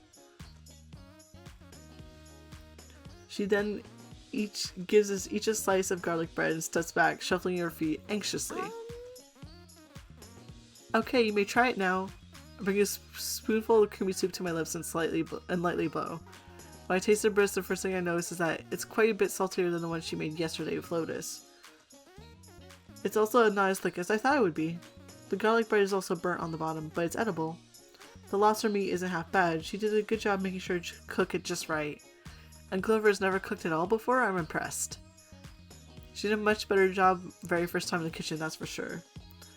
I take a sip of water to cleanse my palate and turn to my father's judge. Amy's already cleaned out her bowl, but I'm not sure she really liked it or she was just being hungry. Or she was just hungry. Alright, bring me the next plate, you know? Amy practically leaps in the air. Liam comes out carrying his dish. He really went all out with this one. He silently serves us a portion of the beef Wellington he made, although he seems a bit reluctant to hand Amy her plate. She enthusiastically snatches it from him and grimaces before shaking his head and stepping away. Alright then. Alright. He shrugs, and I feel overall he seems a little bit too arrogant for my liking. His confidence is usually one of the things that made him attractive, but right now I'm a little annoyed. Maybe it's because I remembered to be annoyed about the contest again. Or maybe it's because I'm bitter and jealous that he won 3 times in a cooking competition that I lost at the first round. Either way, I kind of want to see Mr. Perfect lose. I roll my eyes and bring a bite towards my mouth. God, it smells so good. I bet he thinks just because he made something fancy and notoriously difficult he's already won. He won. Don't look at me like that. It takes all my self-restraint to not start punching the table. It's so freaking good. I might not know a lot about fancy food like this, but I do know my pastry. And this pastry has been cooked to perfection. He's made it himself, right? It's not soggy at all, which is surprising because I would have expected the juice from the meat to make it mushy. But it's perfectly flaky. The meat is tender and I can't tell what the other layer is. I know what prosciutto is used for in this dish, but this is not prosciutto. As I'm trying to figure out what on earth is that fancy stuff Liam added is, familiar sharp stabbing feeling invades my brain.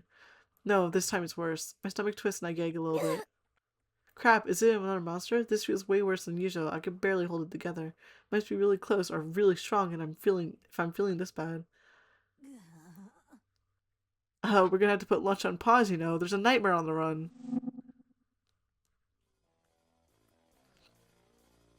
When we arrive at the battle scene, that awful stomach-churning feeling shoots up. Like opening an old drawer that could be salted with the pungent smell of rotten meat.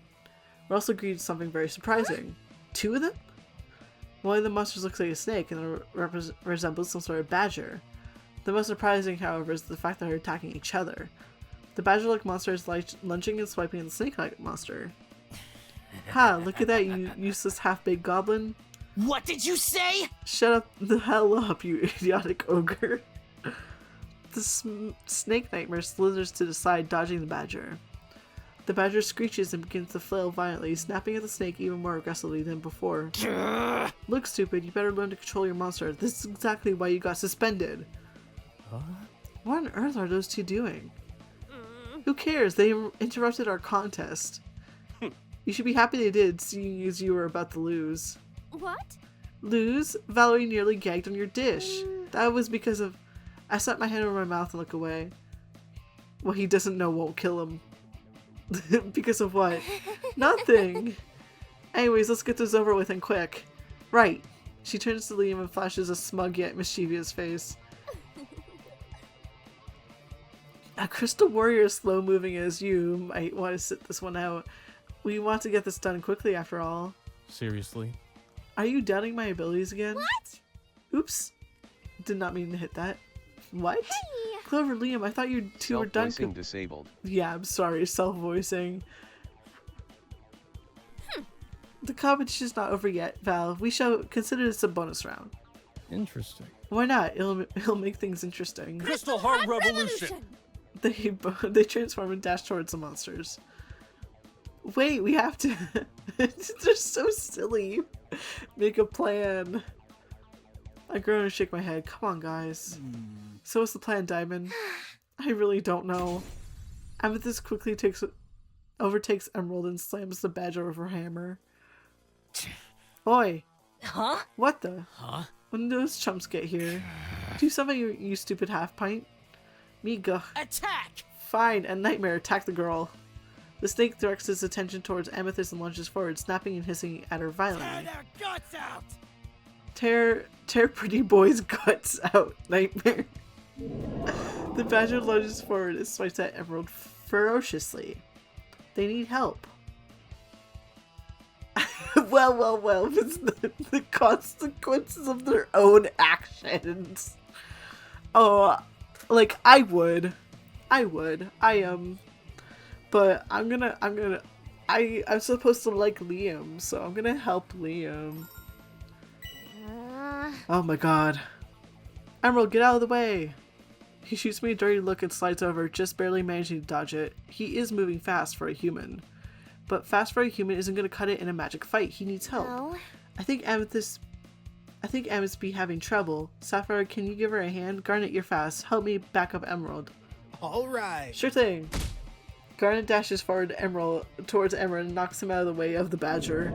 It growls and begins to fill and swipe its claws violently. I rush between the boys and the monster just in time, blocking its attack with my sword.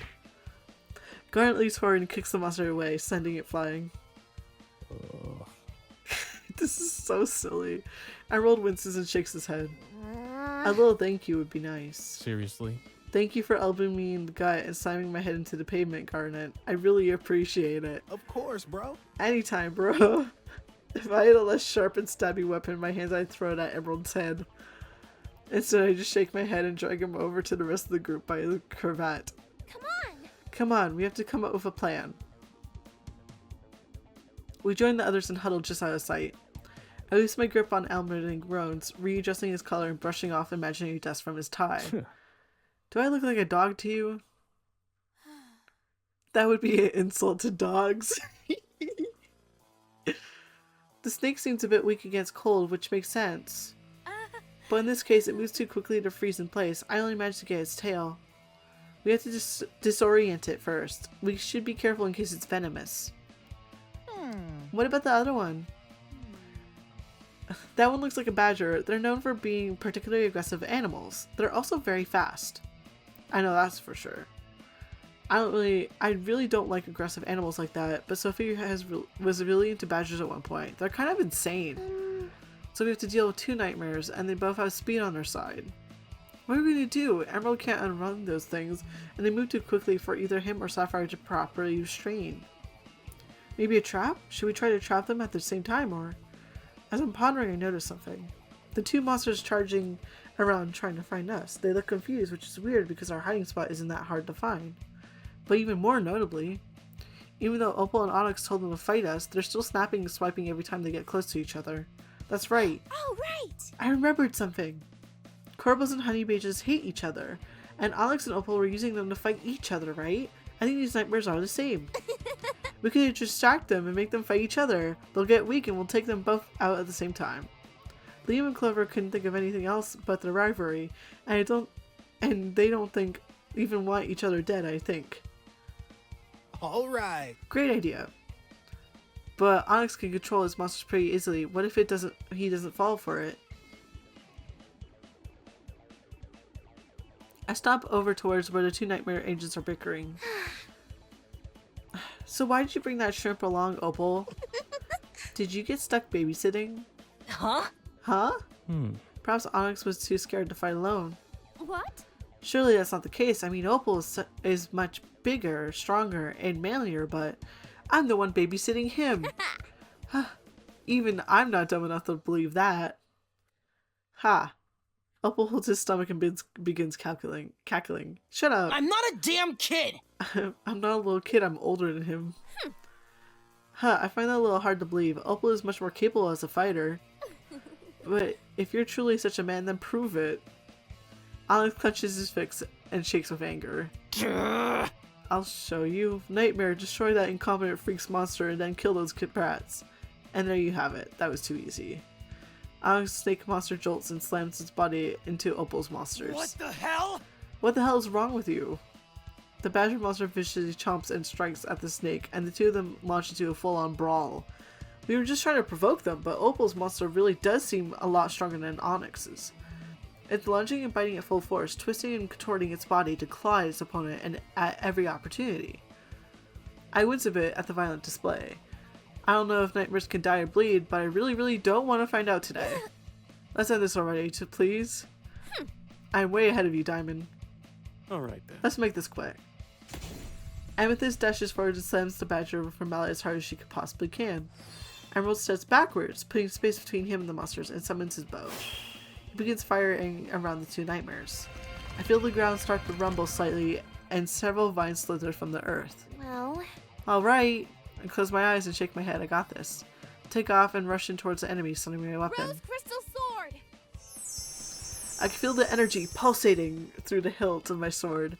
I lunge forward and slash my blade through the enemies. Diamond, Rose, Aurora! Awoa! An explosion of light, energy, and crystal engulf the two monsters. As energy fades, however, I can see that the nightmares are completely unfazed by the attack. Crap! Humph, if anyone here is weak, it's you guys. Alex kicks on top of a building and smirks mockingly. We'll see about that. The two of them are about to step forward, but I block their path. Wait, it's one of the strong ones. We can't do it alone. Well, Right, but we have to use a group tack. However, I turn to the cat agent sitting on the rooftop. Onyx seems to be calming down. They're quite fast, and I'm sure if the same trick will work twice in a row. We can restrain them, but someone will have to keep them occupied. Right. I take their hands and smile. We can do this as long as we work together. Suddenly I feel something. Something bubbles inside me and I can't hold back. I blurt out the words. Royal Heart Metamorphosis? What? I'm only transformed. Why did I? My body is engulfed with a large, powerful beam of energy. Much like that time, the very first time I transformed. But it's different now. The more familiar light is coming from me. Oh, we get to see their transformation. I feel something warm and kind, like the tender first sunrise of spring. But that feeling fades to something much more cool and serene, like a soothing lullaby of the starry sky. Something whispers to me, and that bubbling feeling begins again in my heart. Royal Heart Change! I feel an overflowing wave of love, and my body begins to glow as I'm surrounded by a radiant, gentle wave of energy. Look at them! The shining crystal of love and hope, Diamond Primrose.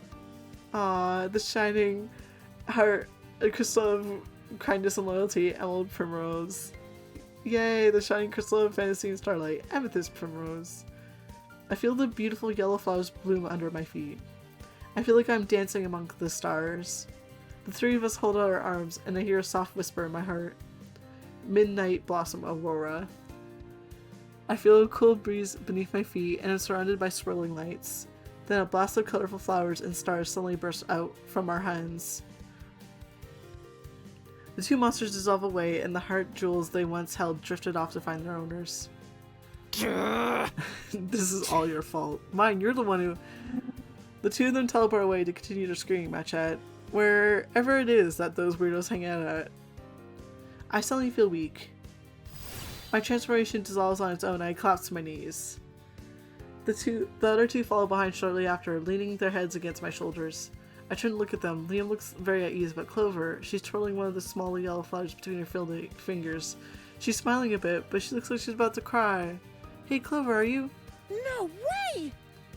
What was that? You three were amazing. Zachary practically leaps towards us in excitement. Huh? I don't know. Amazing! Yous guys, since beyond strengthening your bonds, your friendship gave yous a new power. New power? Yeah. I guess I ain't never explained it. When Crystal Warrior Heart Jewels are connected, they get all kinds of cool powers. Kinda like the canon. Yous three became such good pals, you made an entirely new form. Friends? I know they're my friends, but all those two do is fight. That doesn't make sense. They hate each other. Clover pulls her attention away from the little flower and rises to her feet. The sad look on her face has been replaced with one of utter confusion. What on earth would have given you that impression? Liam shakes his head and stands up as well. He extends his hand towards mine and helps me up. Huh? My opinion of Clover is fairly positive. You guys are like always fighting though. What? Are we? Oh, did you mean the competitions? You're so silly, Valerie. We've been having fun, haven't we, Pharaoh? This week has certainly been one of the more interesting ones I've had in a while, if that's what you're asking. Huh? By the way, Yes, and since you brought it up, we still haven't gotten the final results. You already tasted both dishes, so what is your judgment?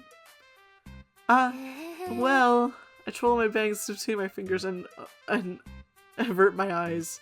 Clover's dish was really good. I was surprised that she never cooked before. And Liam's was pretty great too. He did a really good job on the pastry. The two of them take a step closer to me and stare at me with intense anticipation. I can't decide, they were both really tasty. If I'm being honest, Liam was the winner. His completely blew her dish out of the water, but I don't want to say that out loud. Even though they were just having fun as friends the entire time, I can't help but still be a little bit miffed. And also, I didn't think Liam's ego needs to be any bigger than it already is. what? Huh? She squints at me in suspicion. I do not think you are being entirely truthful. You have picked a winner, I know it. No, really, I think you guys were equally good. Seriously? Valerie, could you say that again while making eye contact with us? He tries to look me in the eyes, and I start off to the side. I can, you're just so good looking that I can't look at you? I'm shy. Don't fib, Valerie. I know that you're never too shy to ogle at others. Why? I would never. So cute. Even I sometimes get flustered around super cute girls like you, Clover. Oh, this is going absolutely nowhere. Surely Amber will give us a truthful answer. Amber. Huh? Yeah? Amy stretches and starts picking at her teeth. My dish was far better than that stay-at-home astronaut, no? Can you please tell her that I won already so that her volume can start matching her height? Was I supposed to be rating you? What? Yes, you were a judge. I thought Bonnie just wanted to make me lunch, you know? Anyways. Whatevs. Which was your again? Oh my god. Well, We left the remaining portions at Valerie's home. We could always ask her family to judge. Eh? Of course. You're right. Her parents are experienced bakers. They could probably be much more suitable judges. I'll roast you there, Pharaoh. Clover dashes off ahead of him. He snorts and quickly follows behind. As he catches up with her, she stumbles, tripping over her platform heels and splatting face first into the ground. Hello? Okay. We are almost 3 hours in. I feel like kind of bad I've been going this long. But we're gonna just keep going a little bit more of just pressing skip. And maybe we'll get to something where we can stop.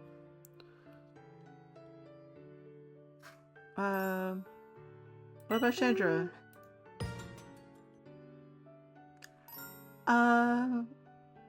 Oh, the homemade sweets isn't here anymore because I'm not close with them. Friendship bracelets. Zachary loves fashion. Obviously, Julie's the way to go. And if it's Julie, then I have to make us friendship bracelets. Zachary's like practically my soulmate. I gotta make something that shows off how awesome our bond is. Okay. Hold on. You've never spoken about these friends before. Well, they're close friends of mine. Zachary lives here. I show her the address on my phone. Mom's face melts into one of relief. Oh good, that's just a few blocks away. That's good. This is where you're going? I wince and avert my gaze. What about this Clover? Where does she live? Okay, I can skip again.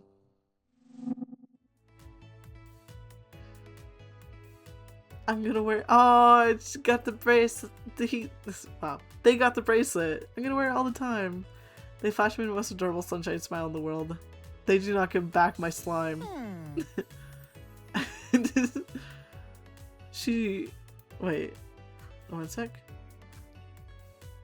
See. Oh, is this true for Dare? She looks very confused back. You go first, Sophia. Sophia makes herself more comfortable. Dare?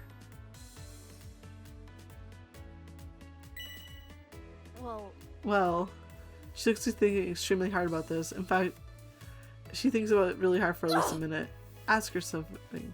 Oh, right, well, she smiles proudly. Dare you spend time in evening me this week doing our nightly training?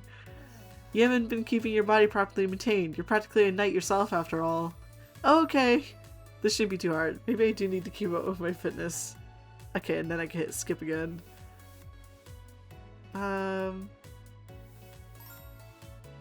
If you switch lives with anyone, who would it be? I got it. If you had to switch lives with any one of us, which person would you pick? Pharaoh. She didn't even have time to think about it. He's the least impoverished member of the team. Huh? That's it? That's seriously your answer? You didn't even think about it. I'm accustomed to a certain style of living. There's nothing wrong with preferring that which is familiar to you, no?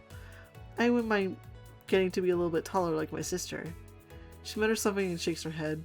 Well, If you had the option, would you choose a life of luxury? Well, I mean, who doesn't want to have an easier life, especially when it's glamorous clovers? But our answer just rubs me the wrong way. I mean, yeah, but there's much more to life than just money. If I could just be rich and relax, it'd be one thing, but there's always things I care about more than just being rich. Like my freedom.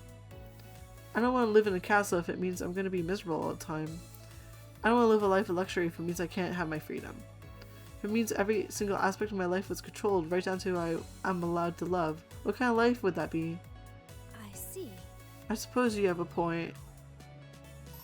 Aww. Okay, we're good. I was worried I lost hearts before I'd feel bad. Wealth does often come with strings attached. Such a lifestyle is not one that everyone's able to bear. I see. You're really passionate about it, aren't you? Huh? I feel a bit embarrassed now. Did I seem strange? I think you're right. Princess Rosalia often expressed the same sentiments. Diana smiles softly and looks away. Okay, skip. Unless you want to go back to the way things were. Wait, hold on, bro. You can't leave Val hanging, bro. Unless you want to go back to the way things were before, bro. You know, back when you two ignored each other? Well, that won't actually happen. The only person I know who's more stubborn than Liam is Val, and now he's our teammate. She'll never let him ignore her again. Val would probably be really sad if she thought you didn't want to be friends with her anymore. But he's got a soft spot for her. As long as he thinks it'll hurt her feelings, he'll probably give an answer. Fine. Fine. Liam sighs in defeat. He really can't say no to her. He picks up the phone and taps the answer button. Hi, Sophie. Liam snorts a bit and rolls his eyes. I can see a faint smile. Wait. Don't we look really cute? She spins it around a few times before stumbling over herself and falling onto the floor. Liam snorts a bit and rolls his eyes. I can see a faint smile creeping up on his face. Oh, he likes us. Clover and Zachary pop into the frame and wave at the camera. Hi. So what are you guys up to? Skip.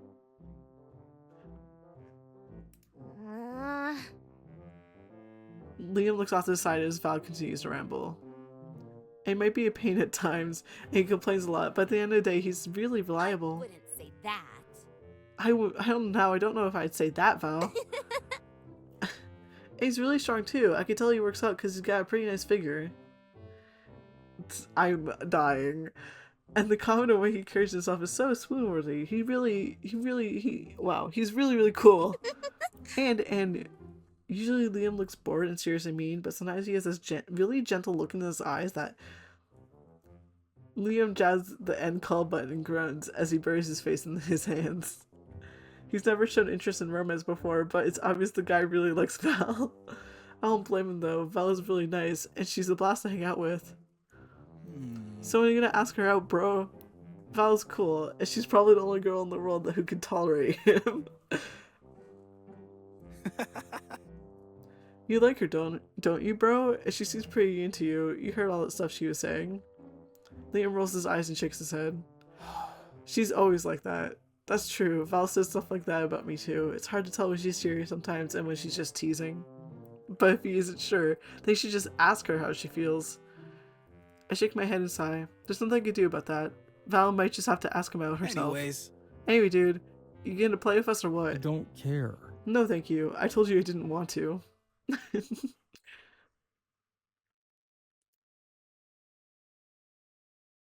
You said there was nothing going on between you two, but I have a hard time believing it. Val is always like that. That's true. Isn't there anyone you like for real, Val? I jolt a bit and Sophie nearly falls over. Huh? Okay.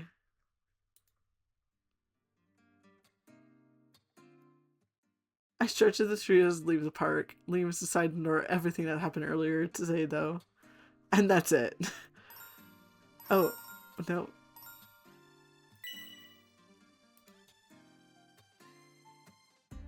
They're just hanging out. Okay. Okay, this is embarrassing. I can't say it. They're pretty cool. Oh.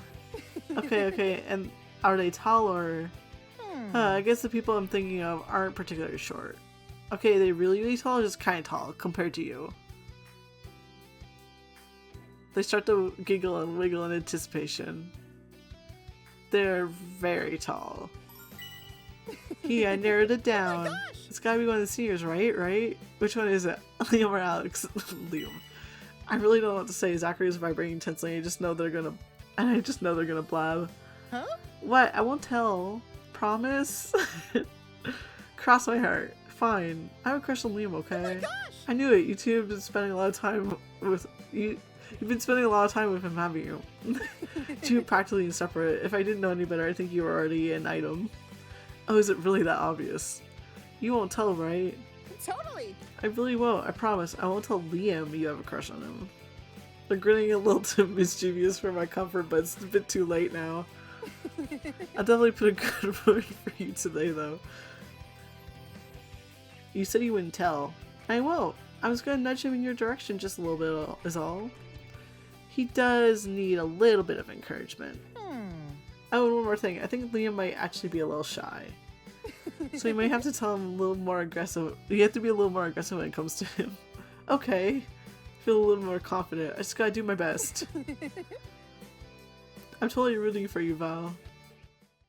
They skip off halfway into Clover's room. I suddenly have a bad feeling in my gut. They're gonna blab, I just know it.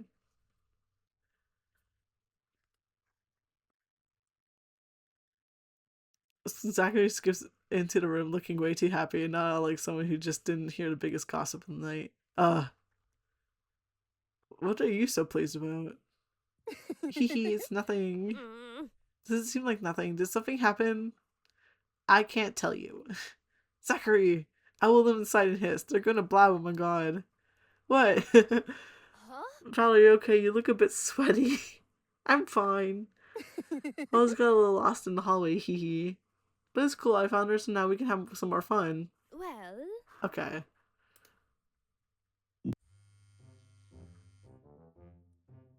Hello. It looks a bit determined. It reminds me of the look he had the other day. That look was really great. Probably aware of the nightmare attack, correct? Yeah? Don't come. We just want you guys to enjoy your party, that's all. He flashes a princely smile as he says that. There's one thing I have in my brain. It's catalog all the different cute faces Liam makes. And this one's filed right under S for suspicious as heck. It's his face he uses on teachers when he's trying to get out of doing something. It's his face he makes when he's up to no good. He's lying to me. Don't make that face to me, rich boy. What's actually going on? He clicks his tongue and promptly drops the stupid act. Don't worry about it. Don't worry about it. We can handle things here just fine. We don't need your help. Oh, what does that mean? Does he think we're weak or dumb or something?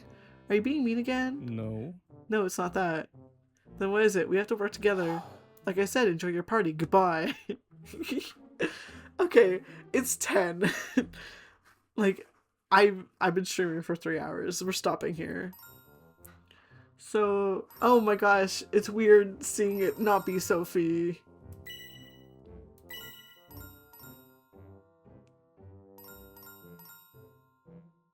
Okay. I'm just gonna override that like that. Okay, so we're good. We're done. This is it. Um.